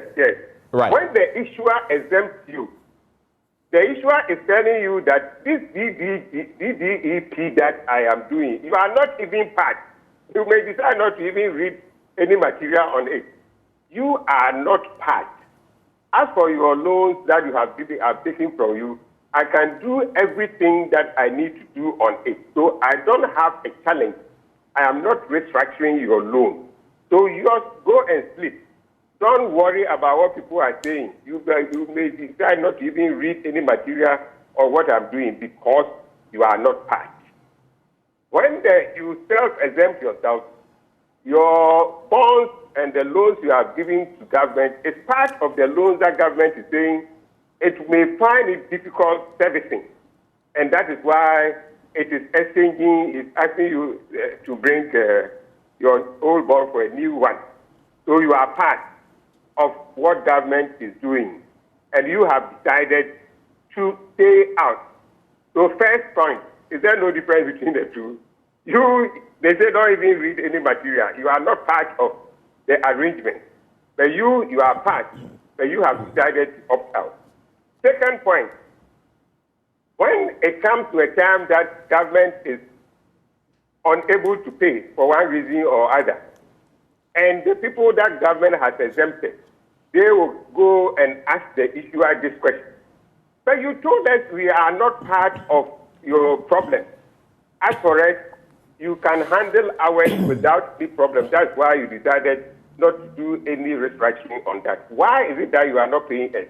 So the power now and the arguments, the questions are coming from the issuer, from the bondholders, for the issuer to beg that I beg you, I'll give you this, I'll give you that. The other people who have been self-exempted, when you go to the issuer and say, why, you haven't paid me, the issuer's comment to be, yes, I don't have money. And I told you, that is why I told you that bring your bonds for me to exchange. And that is where I say, I'll call that bond, I told you so bond. The issuer will say, I told you so. That bring it for me to exchange it and see it has come. So wait, I will try and get you the money. The money we must get you because he owes you. The third point, when the issuer is able to raise small amounts, but it cannot go around all the bondholders who are entitled to their money anyway. And let's say we are two people. One was exempted by the issuer, and then the other person exempted himself from the exchange. Everybody has loaned government 1 million. So government needs 2 million to settle them. Now government gets only 1 million. Whom do you think the government will pay that 1 million to? This question I want you to try and answer. Whom do you think government will pay that 1 million to? If you can't answer, I'll answer it myself. Government will pay it to the person he has exempted first. Right. Before you say, well, as for you, I told you you were not part. So this problem, you shouldn't be even here. I shouldn't have even gone to this with you. So as for you, the first 1 million that I get, I'll give you. Then I'll pay you. But wait, if I get another one. So in other words, so priority over. You have a priority. Right. Priority over the people who have self-exempted themselves. And I'm saying that, look, it's technical. Not many people understand. But I believe that for the minister, because of the work he has done in the securities package, he would understand. And I pointed out to him at a meeting that, minister, you have been a market player. I have been a market regulator. At least for the two of us, we know the difference between issuer exemption and you self-exempting yourself. Unless the minister come and tell me that, look, he doesn't know. But he knows. So we say we want issuer exemption. All that the minister has said in the statement, fine. Just tell us that pensioner bondholders are exempted. Just use that word, exempted. Right. As you use for pension funds, as you have used for the medical association. Dr. Entry. Just that. Dr. Entry, Yes, so yes. for the sake of clarity again, are you saying that with the choice to allow you, the pensioner bondholders, to self-exempt, this is some attempt at trickery, that there is some malice behind it? Because you've made a telling point. You say that with his knowledge of the securities, especially with his background before he became finance minister, he knows what it means for an issuer to exempt and for an individual to self-exempt. In other words, you're saying that he is intentionally putting you in a hard place, knowing that moving forward, you'll get the short end of the stick. That's what you're saying. Yes, and I am not going to allow that to happen, because I know, and he knows, that this is not what we want. You should just say the government, the issuer has exempted pensioner bondholders, period. The matter ends. So when you look at point 3 of the release, and I'll just read that again. The government would like to reassure all individual bondholders who elected not to participate that your coupon payments and maturing principals, your coupon payments, your interest basically, and maturing principals, like all government bonds, will be honored in line with government's fiscal commitments. You still think this is not enough? You think there is something hidden behind it? You see, these words should have been used for the pension funds and the medical association fund. Why wasn't these same thing said to them? There is a difference. They said exempted. Government should have said, well, you can self-exempt yourself, and I promise I will pay you. Why didn't government tell labor funds, the pension funds, and the medical association, who said, if we touch our funds, there will be problems?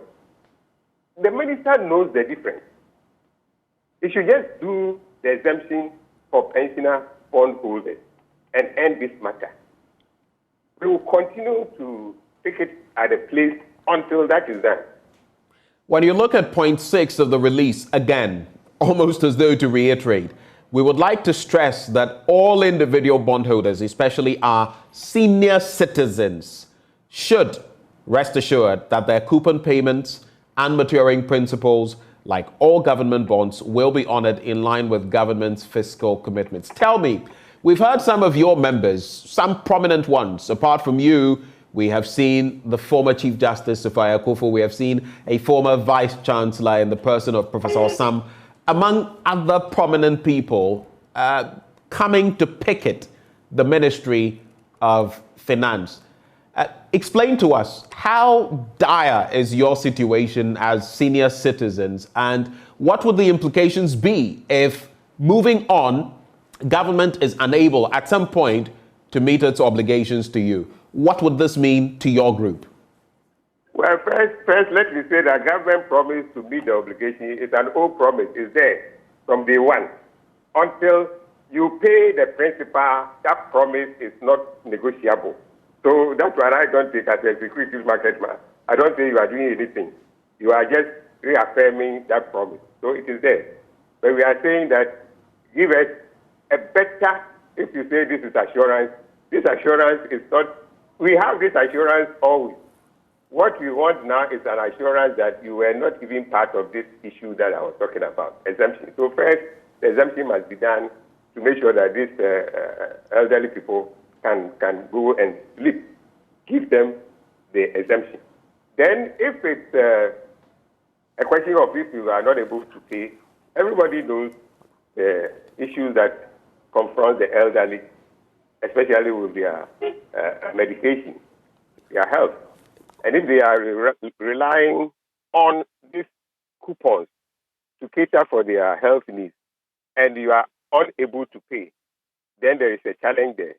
So government knows that that will be a challenge, and therefore coming to give that assurance that it will pay. So if you don't pay, you endanger the lives of these elderly people who are relying solely, in most cases, on these coupons for their health needs and their other expenses. So that will be a challenge if government is unable to pay. And we don't hope to get to that point where people's life will be in danger because they cannot. For example, if you are supposed to go to the hospital 3 times for your, if you have a kidney problem, and you have to go every week 3 times, and you don't have money to go, definitely you are going to lose your life. So it's life and death matter. So when it comes to that end, maybe, and that is why, you see, we come back also to the exemption. If you have exempted me and there's not enough money to go around, you will pay me the exempted bondholder first. You will pay me first if the money cannot go around everybody. We don't want to be part of the pool. We want to be part of that selected bondholders who will be given priority over all others. It's simple. And the minister is aware. He can't say it's not that he doesn't know that. For all the years he has worked in the securities market, he's aware. He knows. So he should just come and say, pensioner bondholders has been exempted. Right.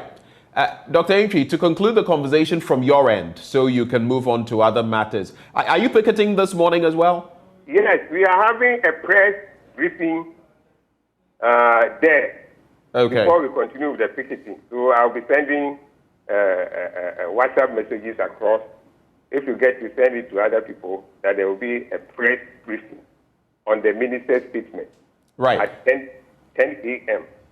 Then when we finish, if we have time, because we leave there 11, so I believe by 11 we would have finished the press briefing and answered questions. I know you've pointed out that you will be picketing. I just wanted to confirm from your end. Yes, but two quick points. So you have the platform now. Who knows? The finance minister or those close to him just might be listening.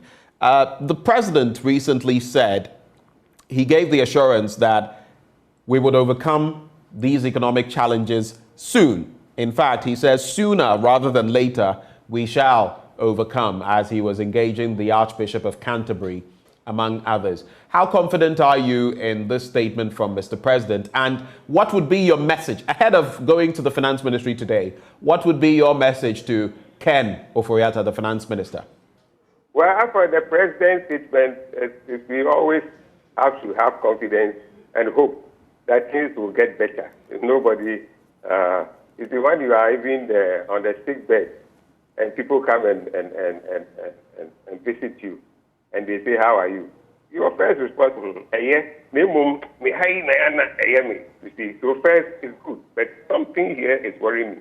So you have hope that even though something is worrying us, we are still alive and we are moving on. So there is hope that we will overcome these challenges.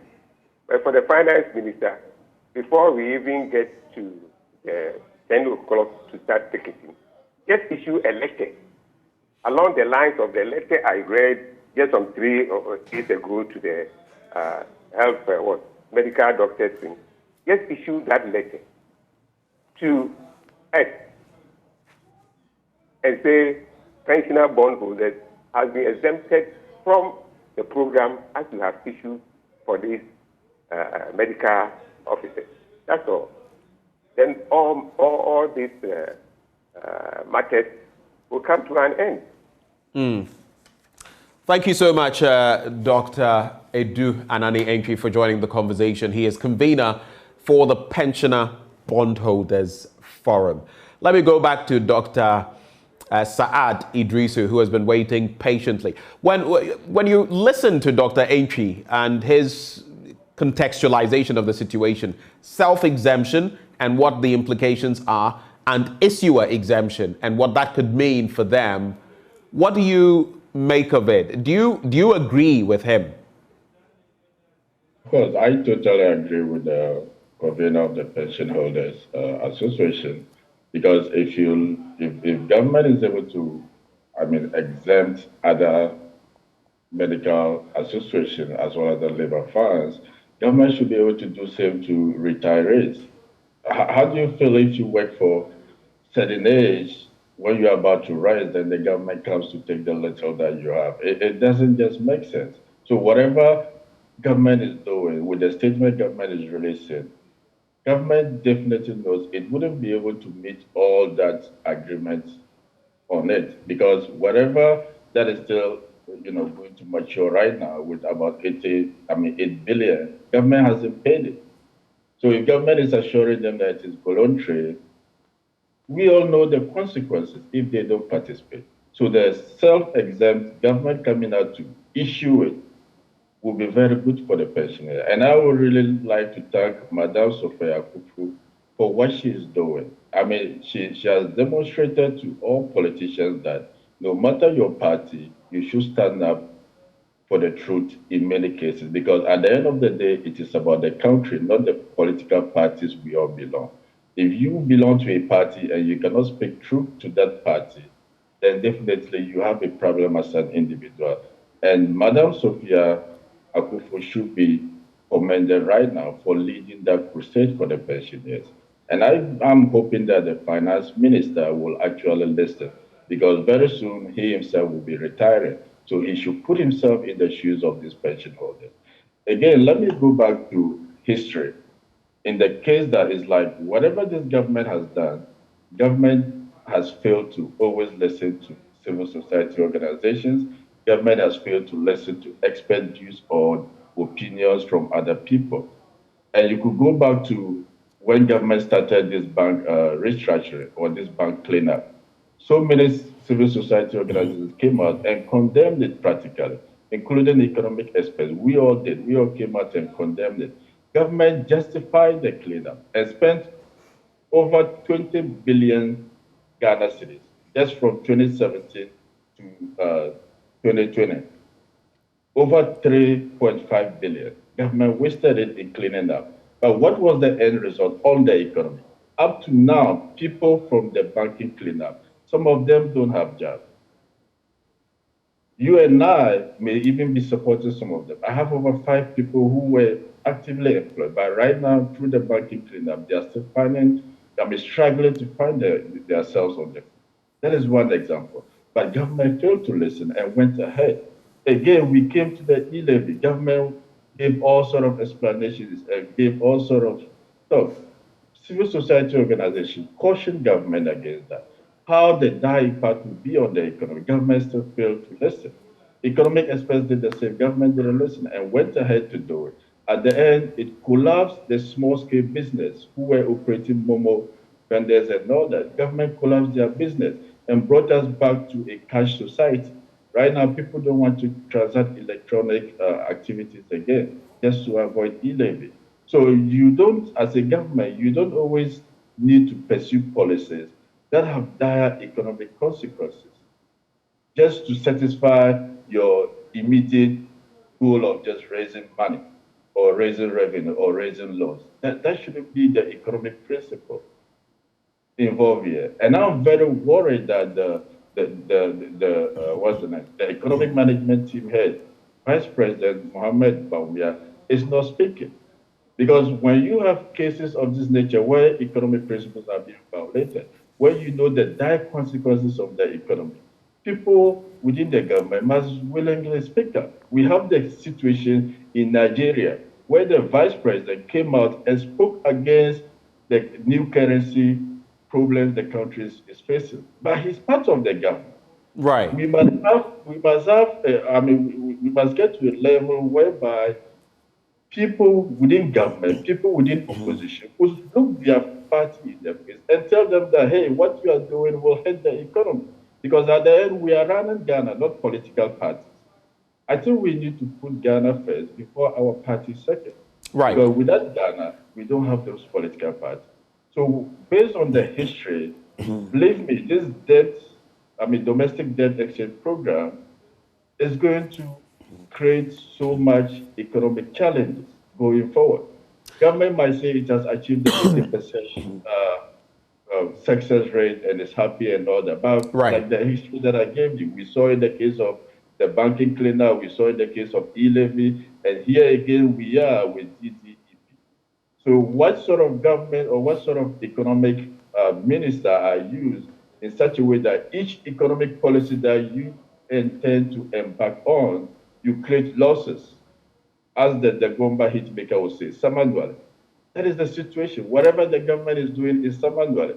I will come back to you on a quick point you made in reference to the Nigerian situation, but just to give a breakdown of the different categories we are looking at for those who may not be familiar with them. Category A, according to the revised structure of this DDEP, when you look at that first category, it is designed for persons below 59 years, consisting of 2 bonds maturing in 2027 and 2028, with the tenor reduced from 15 to 5 years. Under that category, the government will pay a 10% coupon beginning from 2023 until the principal matures in 2027. Then for type 2, it's designed for bondholders aged 59 years and above. It also matures in the years 2027 and 2028. And under that category, the government will, beginning this year, pay a 15% coupon rate annually, a departure from the old arrangement where nothing would have been paid. Then you go to the third category, and I'm not enumerating everything under the categories. I'm just picking and choosing the most salient items. The third category, which captures all other holders, will mature from 2027 and each year until 2038. Under this category, existing bonds will be exchanged into 12 new bonds with a 5% coupon rate on instruments maturing in 2023. So different strokes for different folks, obviously, but a lot of people still unhappy that basically their money has to hang in the balance now. I just want your quick thoughts on a point you made. Economic principles are being violated. Those are your words. And the Vice President, Dr. Mahamudu Bawumia, is not saying anything about it. You cited the Nigerian example where the Vice President spoke about this new currency denomination, if you like. Why do you feel the Vice President must speak on this matter? And if he doesn't speak, what does it do to him and to those who saw him as an economic, whiz, if you like? What does it do to the system, basically, in terms of confidence? So it totally makes people lose confidence in leadership and what leadership begins to say. In the sense that, it makes it look as if leaders are being just follow, let me use that word, without actually following the principles that they actually uphold in themselves. Because the history that I've accounted to you, the Vice President himself went to radio stations and said he doesn't support any form of electronic taxes in terms of e-levy and stuff like that. Fast forward, your finance minister was embarking on e-levy, and you totally kept quiet. When you know it has... Let me ask you an interesting question. What if it was out of the Vice President's hands? We know that the finance minister seems to be very powerful in this administration. He has the full backing of the president. What if it were out of the Vice President's hands? That behind closed doors, he had said what he would, but if it's not taken, what can he do? It still doesn't matter, even if the finance minister is the pseudo president, whatever it is, you still have a voice as an economic management team or the leader of the economic management team. That is why I specifically gave you the example of the Nigerian vice president, who is part of the sitting government, so that what the government is doing or what the central bank is doing is totally wrong, and it will have negative impact on the economy and the citizens. He came out to speak on it, even though he's part of the government. I think politicians or leaders must begin to set that example. And that is why I began by praising Madam Sophia Akufo-Addo for setting this example, that it doesn't matter your political party. If things are going right, come out and speak. Your voices do add up. And if more voices come out, definitely the citizens get to benefit, because leaders or your own party will realize that, okay, we have to go back to the drawing board. But if you keep quiet, it goes to cement that you are in agreement with all the economic decisions that are being made, when deep down you know that they are bad economic decisions. It doesn't augur well for the development of Ghana. And over the years, that is what politics has always been. If your government is going down the drain, keep quiet. If your government is putting hardship on the citizens, keep quiet. Don't do anything. If you go to meetings and talk and they don't listen, just keep quiet. We cannot continue to govern Ghana like that. We have to be able to speak up. If we speak up behind closed doors and they don't hear, come out publicly and speak. I'm very sure that Madam Sophia Akufo-Addo might have met the finance minister behind closed doors, might have met the president behind closed doors, and probably discussed with them privately, but they failed to listen. And it may have pushed her to come out publicly. I'm not saying she did, but it may be the case. Right. When you look at this debt restructuring on a domestic level, we're looking at some 137 million Ghana cedis, out of which now, if we have hit the threshold of 80% at least, it means we've covered about 109.6 million Ghana cedis out of the 137 million. But then looking at the domestic and the external debt, some would say that, look, the picture has been painted that the domestic debt is where the real issue is. But when you look at the sum of money involved, some would say it's just a pittance. But you look at our external debt, how tricky is that, Dr. Idrisu? Because guess what? China alone is owed, and that's our highest, $7.1 billion. In recent times, we had our own president literally begging the Germans to encourage the Chinese to sort of be willing to engage us in some debt, not restructuring of sorts, but forgiveness if possible. What would you say about our external debt and what it could mean for us going into an IMF program?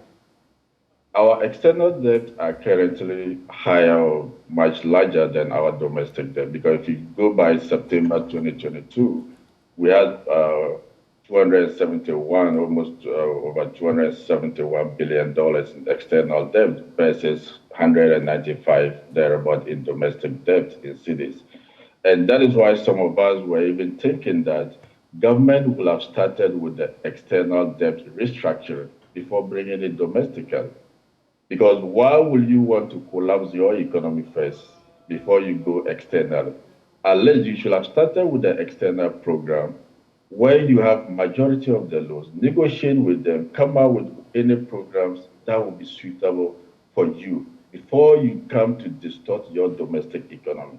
But right now, if whatever is happening domestically, definitely external bondholders are also watching. So if we don't have much success, or with all this chaos going on domestically, what do you think if you go to start an external program, the challenges you are going to face? So it's like government is short its own foot before even going outward. That is the situation we are having right now. If you are started with the external negotiations, even put in different programs like the debt swap that I was talking of. Look at what happened in Zambia just recently. They invited the World Wildlife to come in for a debt swap. That is an organization to take part of their external debts that they have. Recently, I'm not sure whether it's true or not, but I heard the Paris Club was in Ghana to meet with the finance minister to discuss these debt swap modalities as part of the domestic debt exchange. Up to now, I don't really know whether the meeting was held, the outcome of the meetings and all that. But the finance ministry is not talking of alternative measures, even with the domestic economy. So you don't really know how they are now going to face external bondholders with the mess that they are creating domestically. Let's also take a look at some of the comments that have come through on this matter. I will just source, I just missed the tweet. I will get back to it because there have been a lot of concerns about treasury bills as well. And some people have been concerned about what the implications could be. Franklin Cudjoe has been speaking to that situation. I'll just get his tweet. It basically suggests that we're paying double in terms of treasury bills when we're saying that we cannot meet our debt obligations, basically, to bond holders. I'll be getting, I just had that, but it appears to have gone away as I was sending a message. But looking at the dynamics then, looking at where we have got to, and listening to Dr. Ainchi, for example, the statement he makes that they will keep picketing till something gives at the finance ministry. Are you hopeful, looking at all the interactions that have happened, looking at the approach of the finance minister? Do you think anything is going to change looking at where we are now? Do you foresee that the finance minister could budge? Or maybe, to rephrase, do you think that having secured 80% plus, as we're hearing, it is only apt, it is only human for the finance minister to actually let go and issue an exemption to these pensioner bondholders? Do you think it's the right thing to do in this situation? At this point, that would be the best situation the finance minister could ever do, not only to himself, but at least to the aged pensioners who are picketing day in, day out. Unless the finance minister should have a human compassion and look at it not just in terms of funds, but at least look at it in terms of the fact that these people have sacrificed their lives and years for Ghana. They could have decided to go elsewhere and contribute to their development. They could have traveled out of Ghana, but they dedicated their lives to the service of Mother Ghana. I think the finance minister must have a human compassion and totally issue an exemption for these pension bondholders. And going forward again, I think the whole ministry must look at this mismanagement aspect. When I say mismanagement, I'm just not throwing it out there, but I'm looking at the data and I'm looking at the numbers. Because if you had over 30 billion coming into your economy in just 6 years, you waste about 3.5 in banking cleanup. You get another money coming in from your central bank and all that. But still, you haven't been able to manage it wisely. And you are now begging pension holders, you are now begging individual bond holders to give you their savings. No matter how you look at it, whether you are getting 10%, whether you are getting 50%, you are still getting some losses. That is the whole point of it. That is why the pensioners are not agreeing. And again, I will appeal to the sections of Ghanaians who are beginning to feel like the pensioners are demanding too much. They are not demanding too much. They are demanding their right. They are demanding what belongs to them. Right. It's like you put a gun to me, you want to rob me, you are like, okay, I'm not taking all your 100 Ghana cedis you have. I'll take 80, you take 20, or I'll take 50, you take 50. You are still robbing me, no matter how you look at it. So sections of Ghanaians who feel like these pensioners are demanding too much, they are not. Let's begin to sympathize with them. Let's begin to realize that it is their right. And any one of us could be in their situation going forward. So the government must look at that. I have retrieved those tweets from Franklin Cudjoe. I just want you to share with me your reflections on treasury bills and whether we're being honest, entirely honest with that situation vis-a-vis the bondholders. The first one says the country is now literally using short-term treasury bills at nearly double the cost of the bonds. It says it can no longer afford to finance day-to-day government operations. In no time, all the gains from the DDE debt relief will be wiped off simply from the escalating costs of fresh domestic borrowing. $1 billion from the IMF this year will certainly not substitute for the $4 billion in curtailed international inflows. Relief is urgently required. At least the government must not, 1, failed to mobilize a serious national consensus behind a short-term, medium-term austerity plan. And it goes on to say, two, dilly-dally in presenting a credible strategy of how it will cut public expenditure to plug the fat fiscal hole by shrinking at least 25 billion Ghana cedis of its expenditure sheet. I'll end at three. It says, ignore calls to establish an independent, quote, value for money and, quote, monitoring and evaluation program with a remit spanning across the entire set of budgeted government programs. When you look at treasury bills and our approach to them, vis-a-vis our approach to these bondholders, especially the pensioners, what do you see? And mind you, just to wrap up on the question, when you read the DDEP, it talks at a point about the fact that treasury bills may. What do you make of that? Well, I don't have the full data on the treasury bills, but going by what Franklin Kujo put out, if that is actually happening, then it's like we are going to have a zero-sum game situation, because like you are saving here only to use that to pay in huge interest in treasury bills. And that is why even some of us basically have a problem with the 80% participation the government is throwing out. Honestly, I don't want to use harsh words, but it has been very difficult to trust this government. It has been very difficult to believe anything coming from this government, especially the finance ministry, because they are not following even basic accounting principles, let alone economic principles. Because we have a situation whereby, speculations are that instead of the 44 billion that the central bank, which is the Bank of Ghana, printed, it is actually 80 billion. So you have a whole sort of deception going around the government. So it's actually hard to even trust what is being put out, what they say, and all that. And I think going forward, the government should actually try to build some honesty in itself for citizens to be able to trust whatever is coming out from its sources.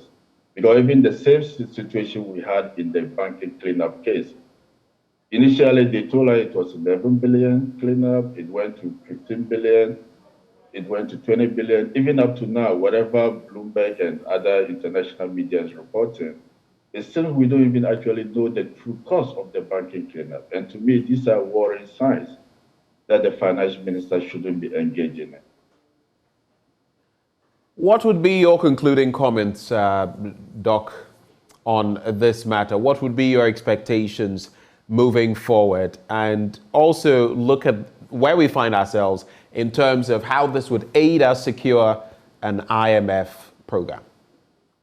My concluding comments would be to the sections of Ghana that I already spoke about. Those who are now being angry with the pension holders and the individual bonus, making them feel like they should accept it by all means. We need to look at their point carefully, because they didn't mess up the economy. They didn't mismanage the economy. It is the finance minister. So if you mismanage an economy, then you now come back to take their little savings, unless you should be grateful to them, not use harsh words on them, not use insults on them, not use vulgar words on them. And we all as Ghanaians must understand it from their point of view, that any one of us could have been a victim in this case, in that regard. And secondly, I will encourage that at least going forward, whatever money the IMF may give, the 3 billion or whatever additional loans that the government will accrue, at least government should actually manage it judiciously, so that in the next 1 or 2 years, we wouldn't be back to this case. Because apparently, the case of Ghana is totally mismanaged, or what has been happening since 2017 to date has been mismanaged.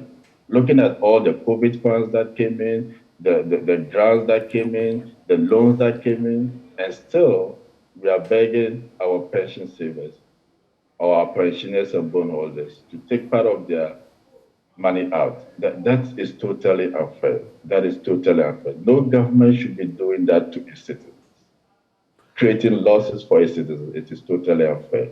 So if government has been successful, I wish government like that issue, ensure that at least it goes back to the proper accounting management, proper economic principles, People like the vice president must be speaking up. People like, those who matter in the economic realm must be speaking up within the government, not only within the opposition, not only within the academia, within the government, like Madam Sophia Akufo-Addo is doing. I think that would be the way forward, to be able to put our finance ministry in check so that whatever new funds that are coming in, it could be used properly to manage the economy.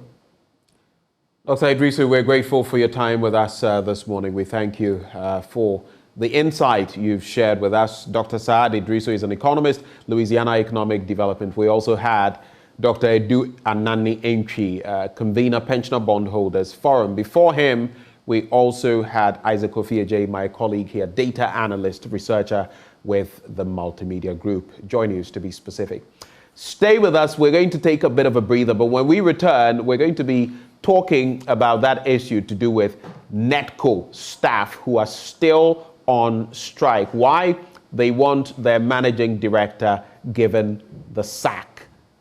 What are the situations? What are the conversations surrounding that development? We'll be bringing that to you after the break. Do stay.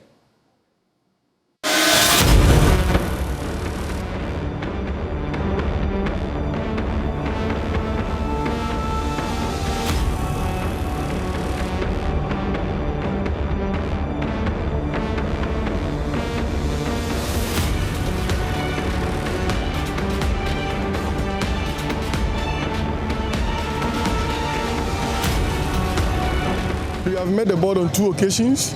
We have explained the reasons why we think there's a need for change in leadership. The board appears to agree with us. In fact, they say they're also concerned about the financial health of NEDCO. The last time we met them, they informed us that they are not the appointing authority, so they informed the appointing authority. But the more we delay this process, the more NEDCO is bleeding, so to speak. So we think that as staff, we need to take action. We need to take action for the appointing authority to do what is right for NEDCO.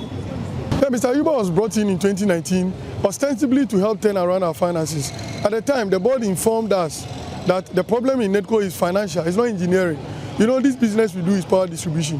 We were told that our problems are financial, they are not engineering. So they are bringing somebody with a financial background to help turn around our finances. If you take our financial performance within 2019 up to date, it has deteriorated. In fact, our what we call our cash flow situation is terribly bad. If you take our finances as of September, look, it's terribly bad.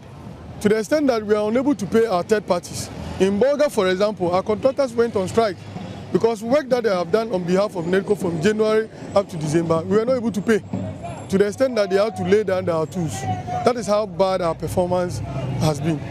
In terms of our revenue mobilization, everybody knows that prepaid meters aid in revenue mobilization. The whole of last year, check from Techiman, Sunyane, Bolgawa, not a single prepaid meter was deployed.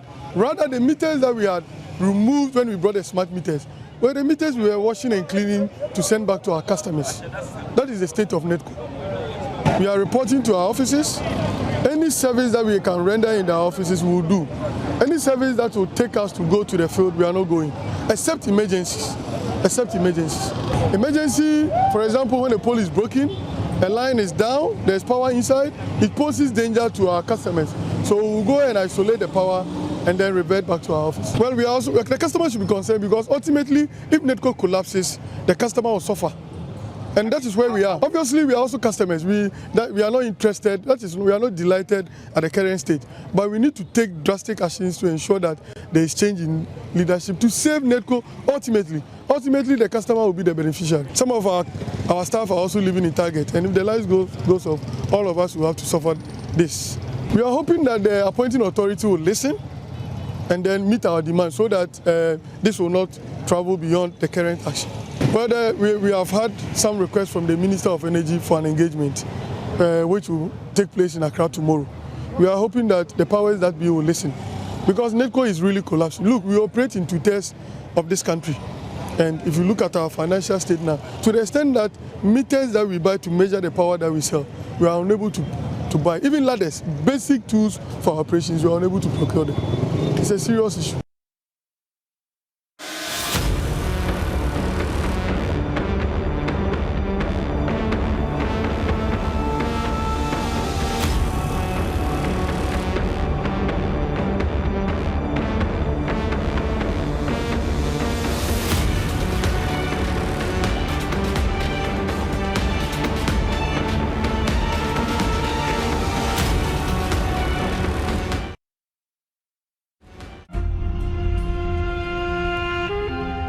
The story of Elias Ojo Ajete Anum is bizarre. In May 2018, the police had a disagreement with Ojo's brother, so he tried settling the issue. Suddenly, one of the policemen's guns went off, sending a bullet from one side of his face to the other. Ojo survived, but became paralyzed. He lost his speech, and the nerves in his legs were also affected.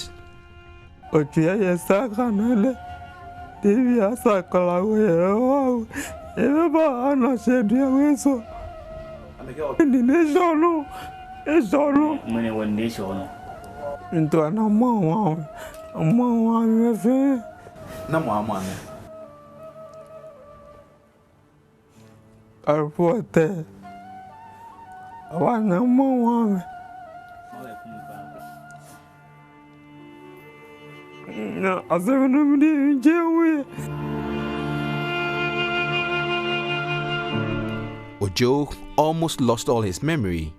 He could not remember his wife and children, but he said he could identify the policeman who shot him.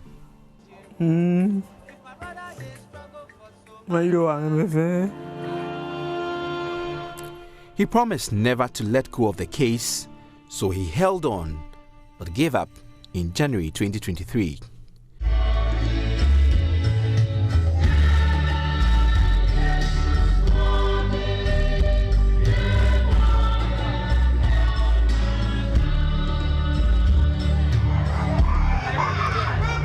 His children mourn him for the last time.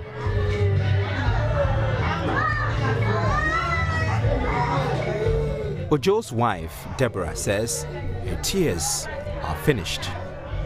She had been crying since 2018. I don't know what to do to myself.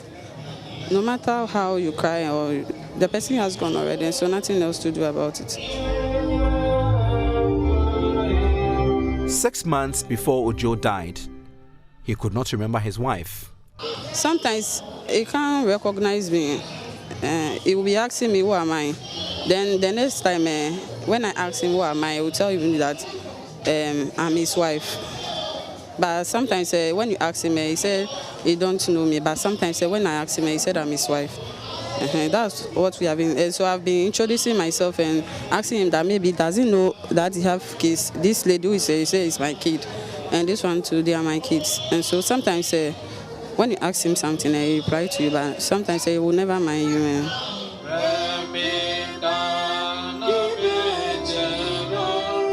Members of the Presbyterian Church Akpoman gathered to mourn the man who was part of them. The police had indeed dealt them a big blow. His 2 children who grew up not knowing their father.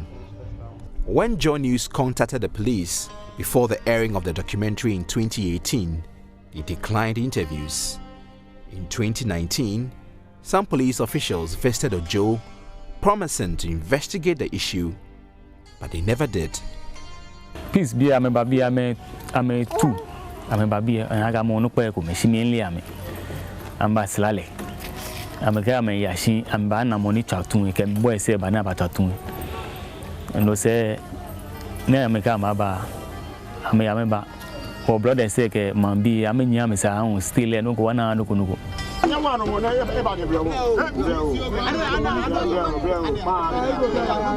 Ojo lies in a casket and begins his journey to the unknown world.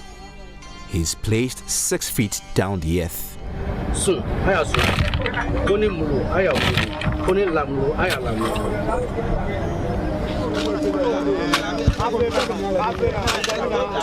Well, it is indeed a very tragic event here. Elias is finally being buried. But when he was alive, he had one wish. The wish was for police authorities to investigate and find the person who shot him, investigate and also punish the person. He's now gone, and his family are yearning for that justice, where the person who shot him is identified and given the required punishment. The head of the family is calling on the police to give the family closure. Through this your medium, I'm pleading with you. I know how this our man, the IGP, Dampari, to I'm pleading through this your medium to help us find justice to our brother. That's all that I need from you. Please. Whatever you can assist to arrest this perpetrator who perpetrated this horrible incident. Look at him. My brother, I'm being short of words. So please, if you can also assist so that we can find the culprit who did this particular thing. God is the person who's going to judge, not me. And not him, any human will judge him. It's God. Jojo Kobna, Joy News.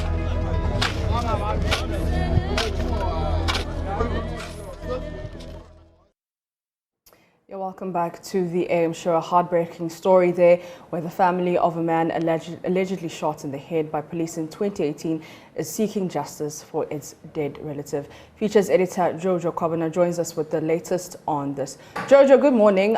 You've been following the story since 2018. Walk us through what's happened until now. Well, in 2018, specifically on March 24, that was when this incident happened. There was a minor disturbance in Akpoman. The police went there to, calm the situation. And then Ojo was trying to, intervene, talk to the police. Oh, what is happening? This is my brother, this guy that you are trying to arrest is my brother. Can we talk about it? And then the gun went off. And then, from that time, people were expecting, oh, this guy cannot make it, and he survived.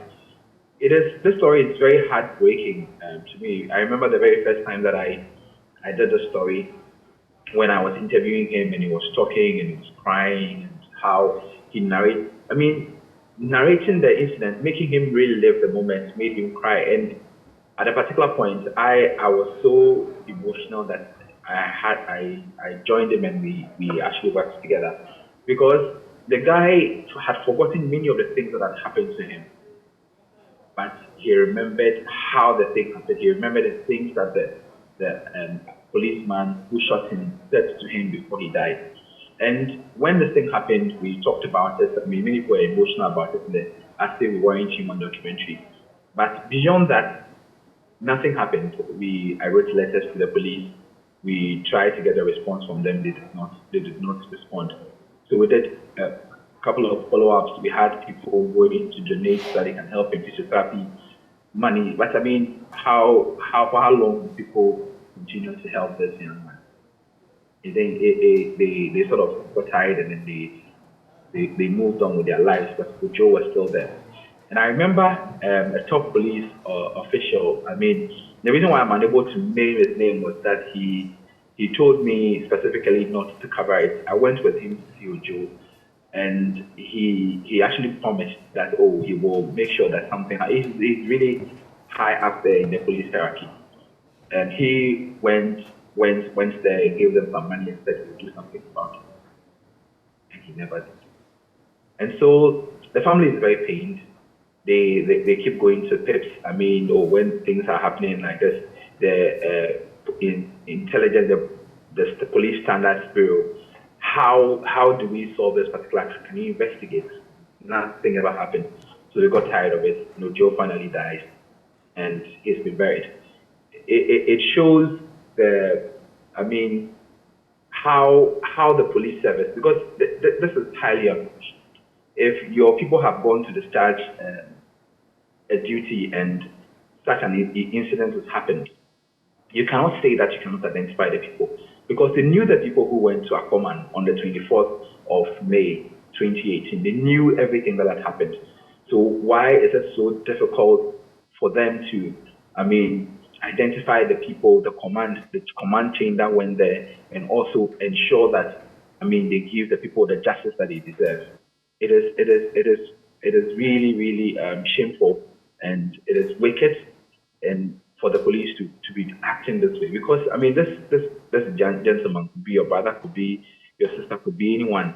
It could be anyone. So there's a reason why we must give them the justice, because the young man, if you remember in the video, said he will never forget it. He said he can recognize the people. They never did any parades. They never, at least give the guy the benefit of the doubt. organize, a parade of all the people who were there. Let the young man identify the person who shot him. Nothing happened. So it's like the police are just pretending, okay, well, maybe if we become quiet about it, the incidents will die off and everything. But that's not what we at JoyNews will do. This is a story that we keep bringing back. It must haunt them to the level that they must do what is right. Because now we have a widow, we have 2 children who takes care of them. And the police must know that their actions really affect many people. And so when they are executing their jobs, they must be highly professional.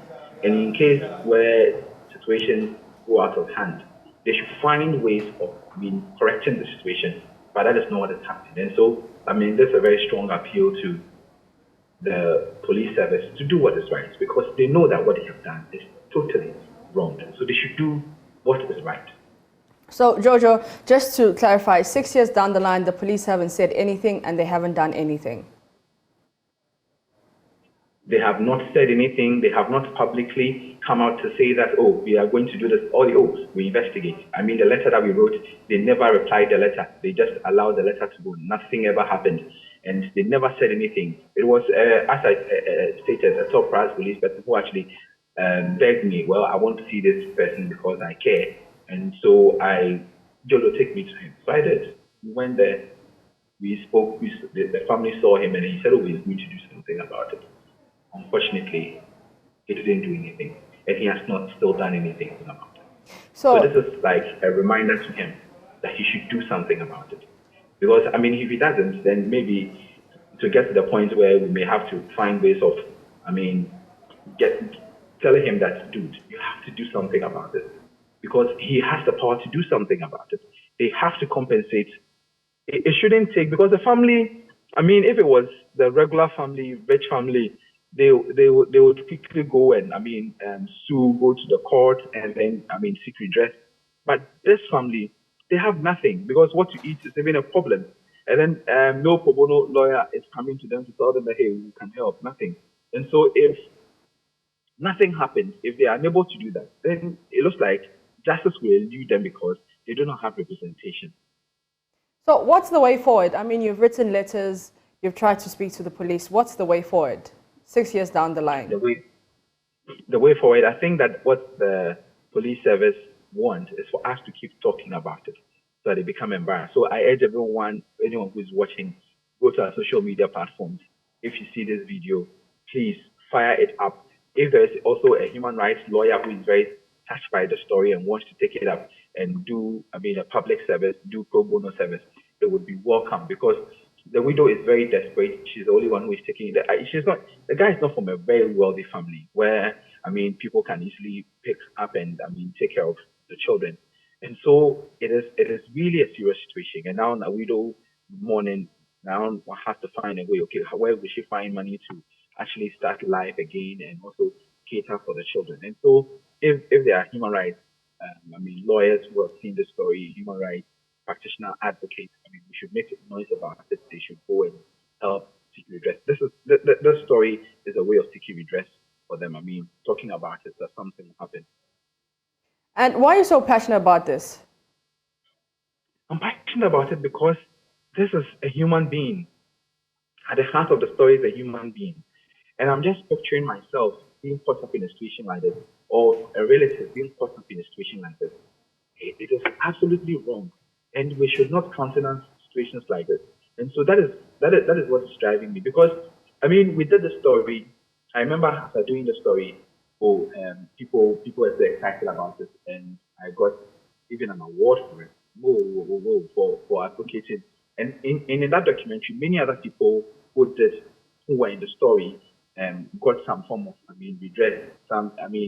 One boy in Tamale got compensated, giving money. Some boys in Sunyani were giving money and everything. But this young man has not gotten the justice that he deserves. And I feel that it was like we're just exploiting his emotions for nothing. And so it is very important for us to make sure that he gets the justice that he deserves. And this is the length that I can come to tell the stories. I can't really hold anyone to a gunpoint and say that they should do something, but to make sure that I keep talking about it so that we find a way of helping the family. Jojo Kwabena is a features editor. And if you're watching this and you would like to help, please send us a message on our Facebook and Twitter pages. You can also contact Jojo Kwabena on Facebook, human rights lawyer. Anywhere out there, please do contact us. You're still watching the AM show. Next, we're going to talk about the Classroom Project and how you can donate and make over 700 children smile in the central and northern regions. Stay tuned.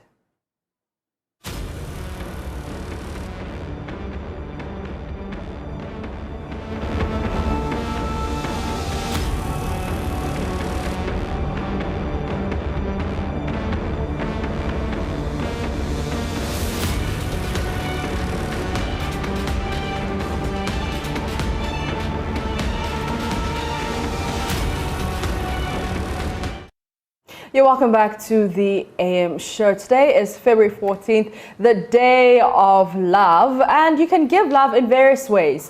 Roses, chocolates, hugs. But today I'm asking you guys to give love to me and 700 school children in the central and northern regions. So all you have to do is donate any amount so that we can complete that classroom project. Nobody wants their son or their daughter, your future president, your future doctor, to be studying under the sun or under the trees. And that's why we are embarking on this project. And that's why we need your help. And project lead of the classroom project, Emma Faeli, joins me in studio to share more and give me more ideas and give us the details of how we can show love, spread love, give for a change, and make sure that our future president, our future doctor is in a proper classroom block. And because we do know that a couple of children did die when that school building collapsed. So we don't want that to happen to any more children. Emefa, good morning and thank you so much for your time. Thank you so much, Mapitso, for having me. Now, it's been 1 year. We started construction on the 31st of December 2021. Yes. It is the 14th of February 2023.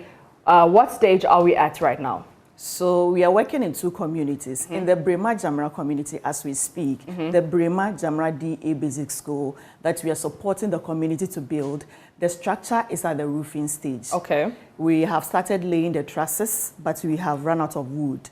The other site, which is in the Tolon district, the Zone Naili EA Primary School, work is yet to start because then we have to complete one before we start the other. So that place, they only received a couple of wood, which will be needed for the foundational activities to start. But as we speak, work has not started yet. But for Brema, like I said, we are at the roofing stage and we need more wood to finish laying regarding the trusses. And then we'll put the roofing sheet on. We need doors, we need window, we need furniture, and anything you can think of just to make the place, safe and conducive for academic activity. Safe and conducive for academic activity. So this is what it was before, right? Yes. This was what it was before. Okay, and then the director will give us what it is right now. But we need 100,000 Ghana cedis. But they don't have to obviously donate in cash. You have a target of 10,000. I have a target of 10,000 Ghana cedis, so guys. Tell everybody calling you, today is Val's Day, let's go drink, let's go wine. All right, so this is the current stage. Yes, that's the current stage. So this is the one that needs the roofing, exactly, the windows, and the tiling. Okay. We need quite a number of wood to be able to finish the trusses, but then we've run out of wood. That's all we have. Whatever you see on the floor there, that's all we have. That's all we have. Okay, so we also need wood, we need roofing sheets, we need furniture, we need doors and windows, we need tiles, marker boards, fans, light switches, and cash. That is the most important thing. Let me tell you guys, I'm raising 10,000 Ghana cedis. You see, fine girl like this, I'm sitting on television. Just give me the money. It is not for me. It is not for me. It is for over 700 children who need this. Your future president, your future doctor. This is the doctor that will be treating your future son or your daughter. MFA, how do we donate? Where do they donate?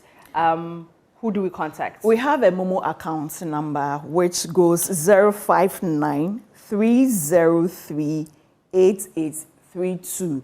So the 10,000 you are raising, tell your lovers to send whoever wants to do a Momo donation. I'm mentioning the number again.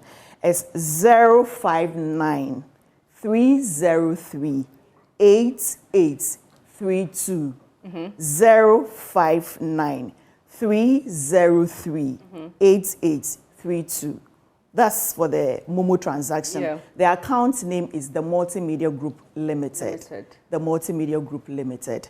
Just in case you want to do a bank transfer, the bank is Access Bank, the Castle Road branch, and the bank account is 00901 010 54191. I'll take it again. Yeah. It's 009 010 54191.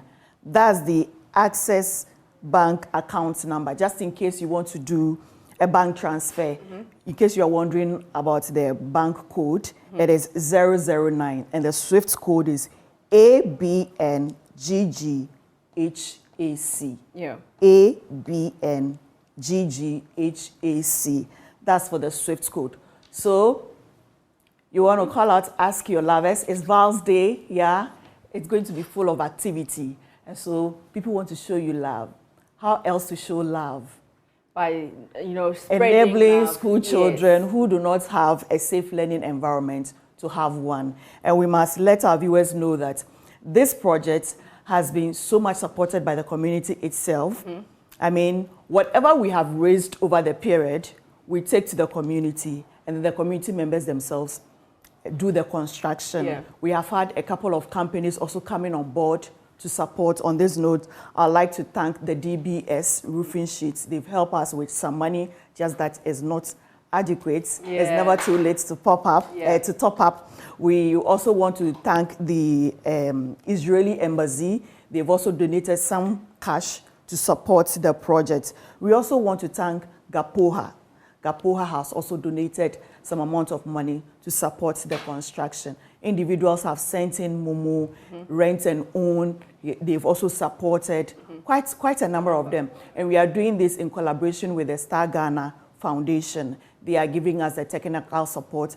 Richard Kwejo went to the ground 2 weeks ago. They facilitated that trip, when it comes to engaging people. And even as we are spending money, putting whatever we are putting on air now, who pays for that cost? So Star Ghana is helping us to take care of all those expenses, just to be able to rally the support.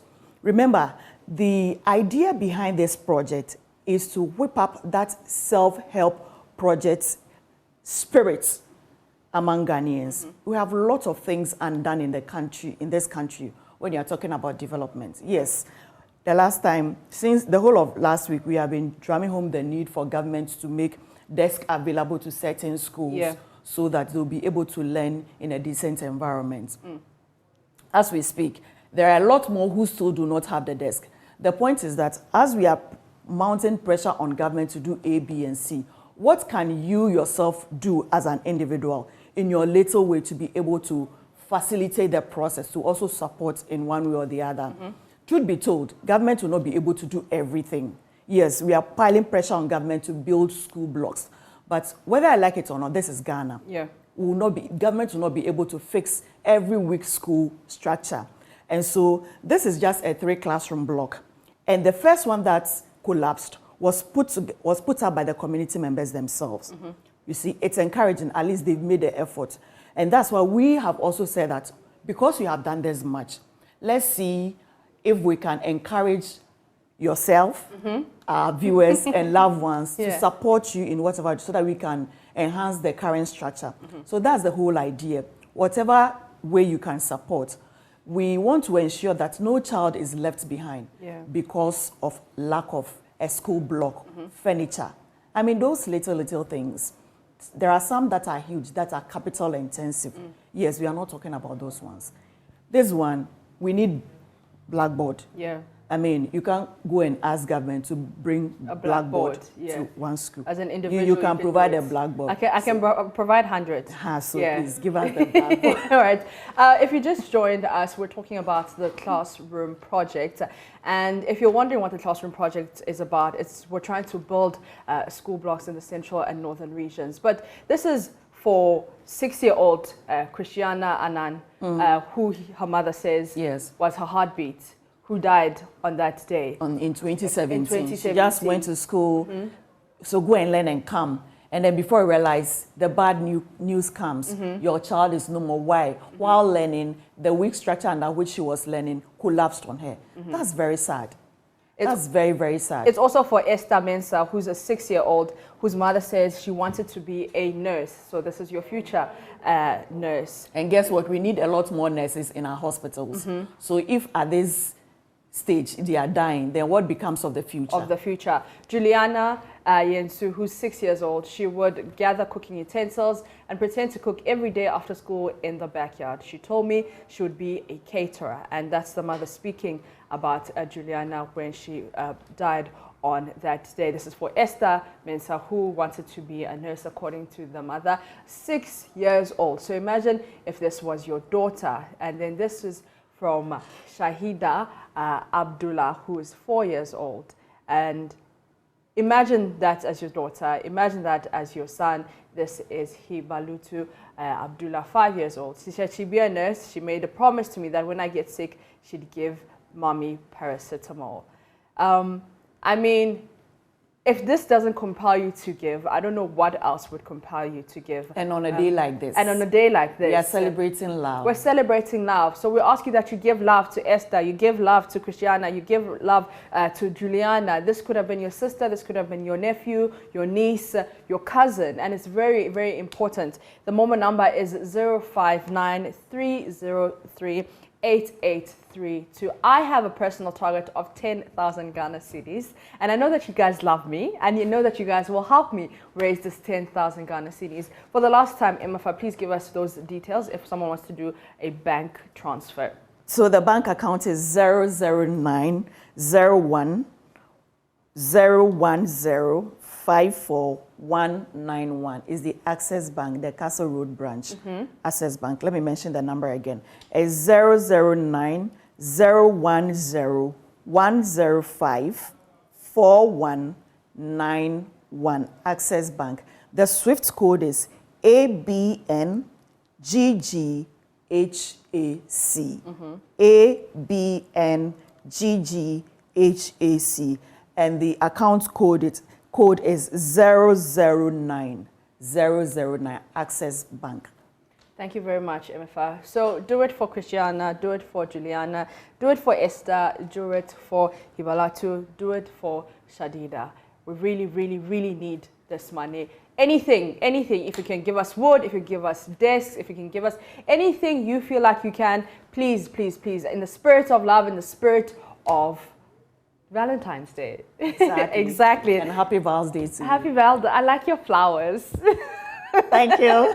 That is Emma Faeli, and she's the lead project manager for the Classroom Project. While we're talking about school and giving, let's talk about water, because we know that water is life. Awake is premium purified water treated through a strict purification process to ensure that every bottle on the market refreshes you better. We have the perfect sizes for all purposes. 330 ml and 500 ml bottles to fit your pockets and your bags. We also have 750 for the heavy drinkers and 1.5 liters for those who always want more. Our 19-liter jar bottles are ideal for homes and offices. All you must do now is drink Awake Purified Drinking Water wherever you go. Choose a bottle of Awake Purified Drinking Water today and get quality hydration. Awake Purified Drinking Water, one for life. Remember, for every bottle you buy, an amount is donated to the National Cardiothoracic Center. Another quality product by Casapreco Company Limited. For bulk purchase, please call 026-235-1251. This advert is FDA approved. You're still watching AM show here on the JoyNews channel. When we come back, we'll be wishing you a happy birthday, and we'll also be going to our Facebook and our Twitter pages to check out what you guys have to say. We'll be back right after this.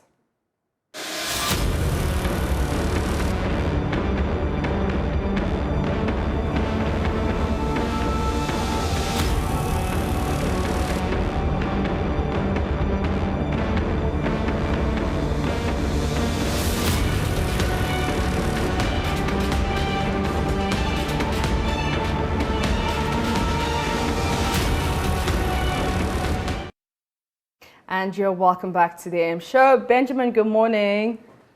Good to be back. How you doing? I'm okay. Happy I'm Valentine's Day. Happy Valentine's to you. Oh, so in your shade of what shade is this this? is peach. Today? Peach. This is peach, right? Yeah. So you won't give me some flower. Hey, you're not romantic.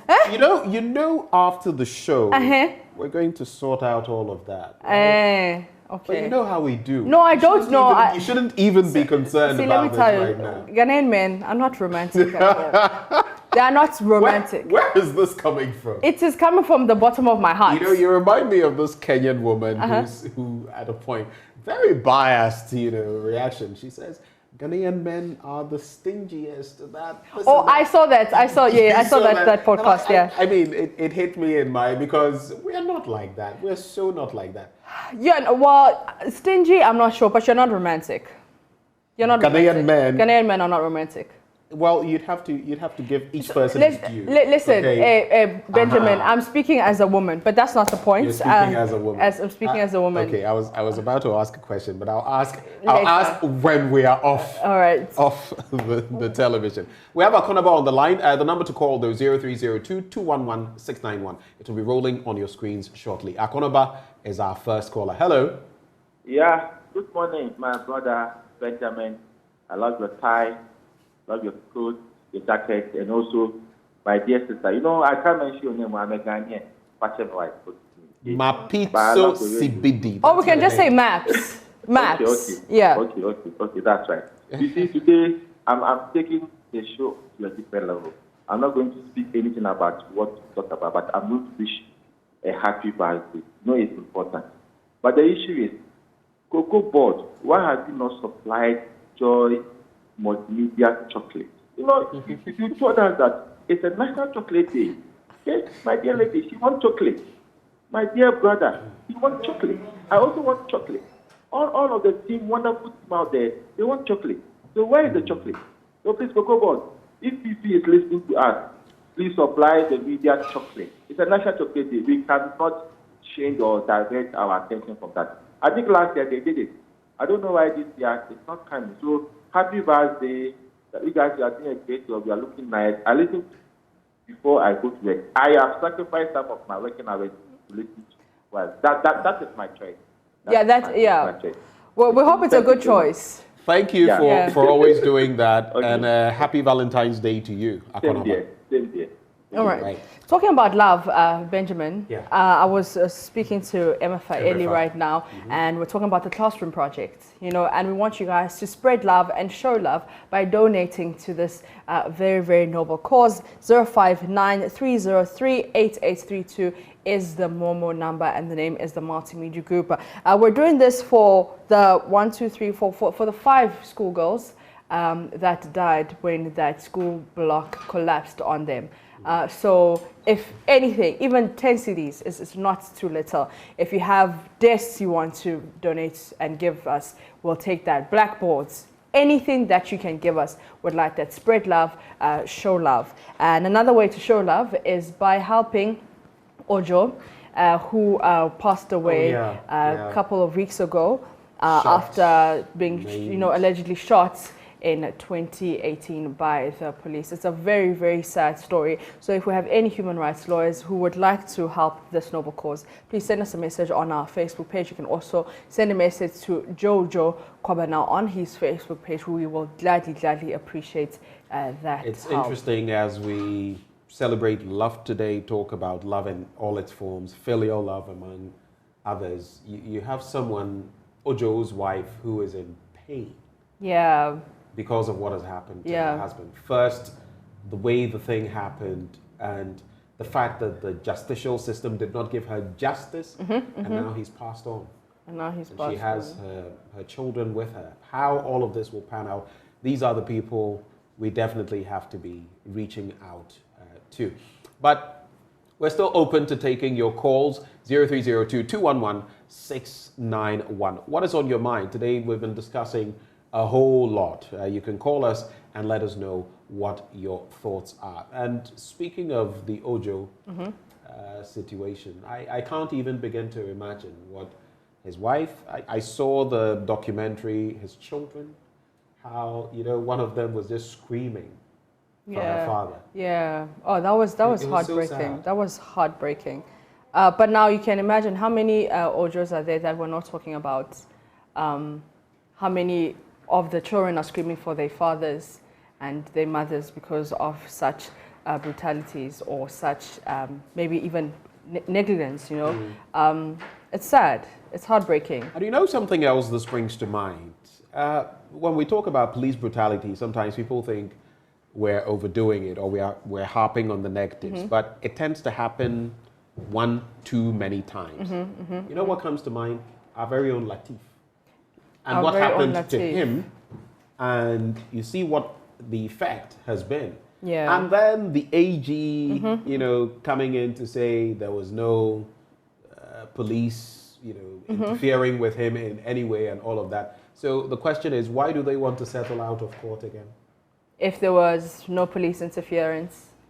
I'll leave the courts to do their work, but these happen once too many, and sometimes it is just so. At least Latif is a media person, so we were able to push in this way, just as we push for other people. But some may not even come to our knowledge, and people suffer in silence, which is very unfortunate. But let's go to Akosombo. Prince, good morning. Good morning. How are you? I'm fine, thank you. Sure. So, I just want to say I'm so happy with the JoyNews team. I always admire the team, but I've not been seeing Mama V Usoboy.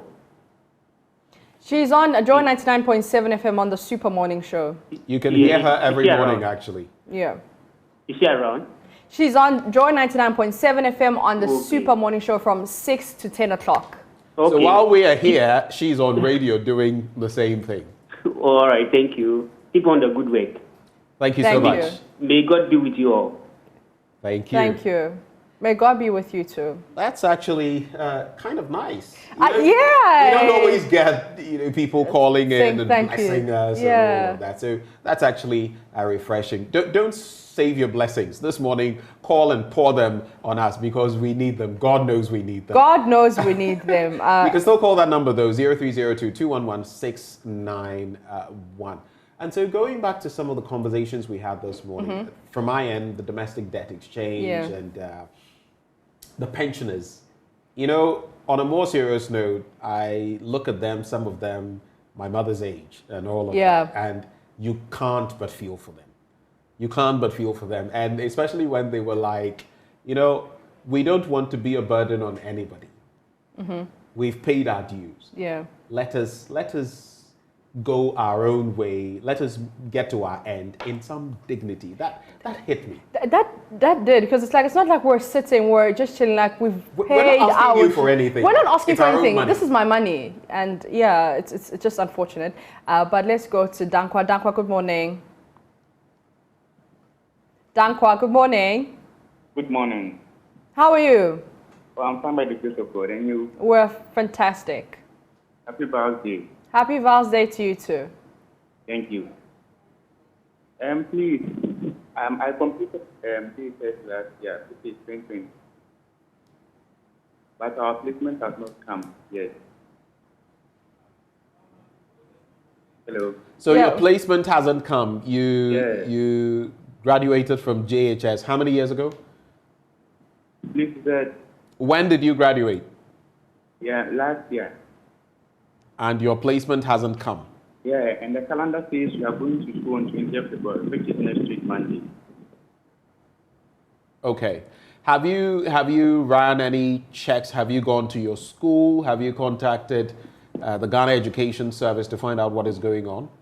No, I don't have any number. But yesterday I received an SMS over the school placement checker. Okay. And what did the text say? This is the. What did the text message say? And it says where I can get the placement checker. I didn't hear that. Where what? Hello. Yes, you say it said what? Where? The site where I can buy the placement checker. Okay. So have you been able to go online and check what your placement is? Yeah. When I went online, it said from 8 February 13th, which was yesterday. But looking forward to yesterday, so there's no. I see. Well, in that instance, I mean, it's a curious situation, but I would advise that you go back to your school where you graduated from, the school you attended, and maybe speak to the authorities. I am sure they would be able to give you some guidance, because if you're going online and you're not getting your placement, then there must be something more to it. So I would advise that you go to your school, interact with your head, and see what can be done about the situation. Likely some calls could be put through to the education service, and it will be taken from there, I believe. Okay? Thank you. All right. Thank you. You're welcome. That would be a bit of a distressful situation. Yeah. If, you know, all your colleagues were getting placements, but you hadn't. But I don't know. I suspect there may be something in there that he has to. A glitch in the system. Yeah, probably. Well, we're still open to your calls before we wrap the show and get into JoyNews Desk. You can just call that number 0302-211-691. And it's a caller from right here. Yeah. Larry, good morning. Good morning. How are you? We're okay. How are you? Very well. I'm good. Can you speak up a bit, Larry? Yeah. Actually, I really enjoy the program. You understand? Yeah. I said I really enjoy the program. The discussion. Right. I really enjoy the discussion. Yeah. May God help you and guide you, people, and protect you. Anyway, happy birthday. Thank you so much, Larry. And Larry is topping up. My call was a good one. See, people are calling to bless us. Bless us, which is a good thing. And we bless you right back. We bless you too. May everything you wish for us, may you get double, triple, quadruple portions of that. Still a bit more time, Mapito. Just a few more minutes, maybe 2 or 3 minutes, and then we shall wrap. So you can still call us and let us know what your thoughts are on these discussions. But you can also, even as we say this, we're calling on you to donate the Breman Jamra area where, in fact, that school building caved in on those school children. Well, we have Ibrahim on the line now. Hello, Ibrahim. Yeah, hello, big man. Please, how is the morning? I'm a very small man. The morning is fantastic. Happy birthday to all of you. Thank you, and same to you. In fact, Johnny, we can't do without you. You have, in fact, actually like to appreciate and congratulate you for the good job you have been doing. Ranging from education, health, any pertinent loophole you penetrate there to make sure that, in fact, all these things come out, and then trying to force the authorities to do what is supposed to be done. Yes, because the bundle has been given to them. They requested it and it has been given to them. Then we must force them. They must be held accountable. Yeah. Like to add to what the student was asking, the fact is that the placement has not been released by Ghana Education Service. You see the issue? Though the result is out, but the placement is not out. Meanwhile, the year calendar says that the students are to report on 20th. That is Monday. Meanwhile, the placement is not out. How magically can this work? So that is the issue. So I think you have to keep pushing so that maybe the authority, I don't know how possible. Because if the student has to report on 20th, that is Monday, and still today, placement is not out. Like someone who is posted to, let's say, Keiko, the person is in Upper East. Will the person do miracle? Is it magic that the person is going to perform to make arrangement by the necessary things so that the person can prepare psychologically, physically, emotionally to go there? You see, big man. Right. My mama on board. You see, we are not fair to Ghanaians.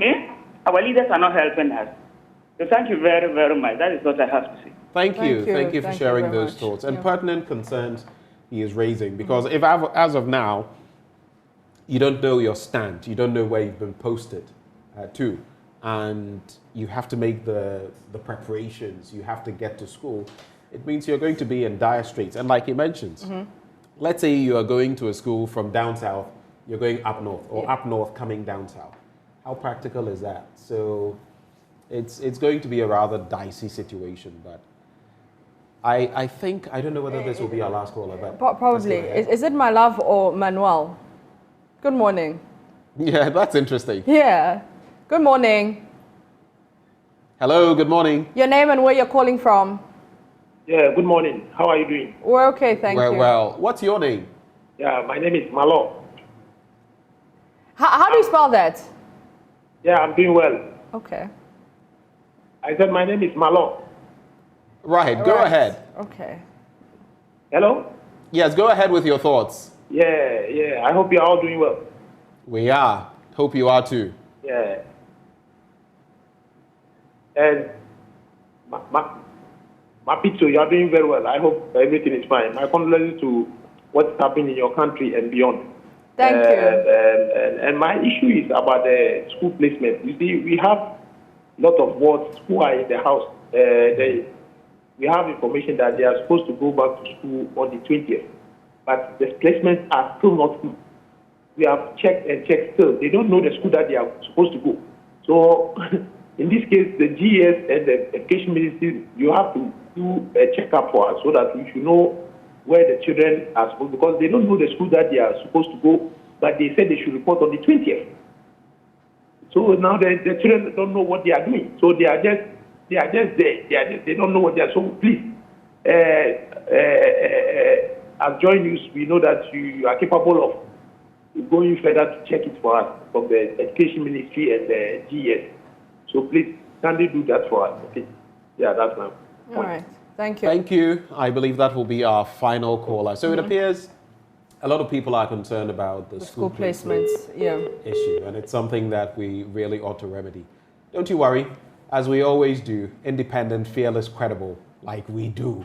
We'll get to the bottom of the matter. But I'm hoping it's just a little glitch that the Education Ministry and the Education Service can work out, deal with, so that we don't have this unfortunate situation. And none of us would want to be there.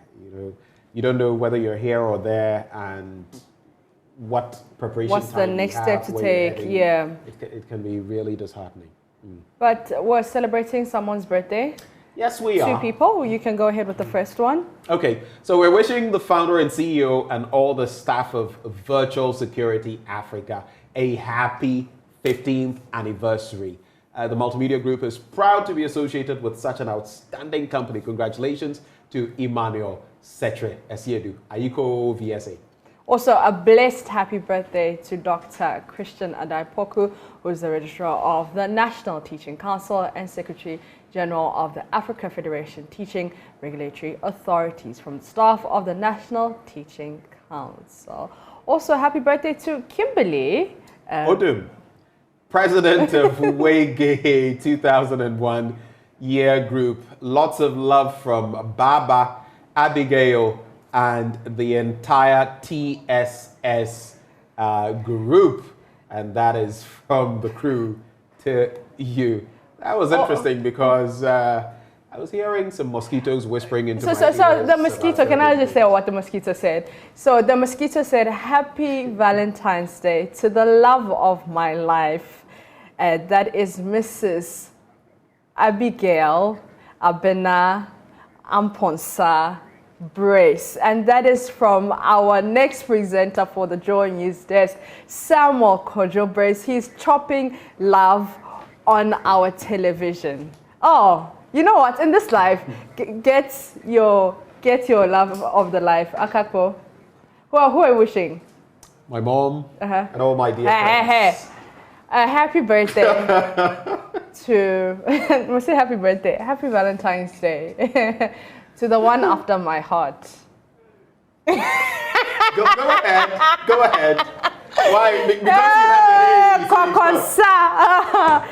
Happy Valentine's Day to the one to the one after my heart. I love you. The one after your heart.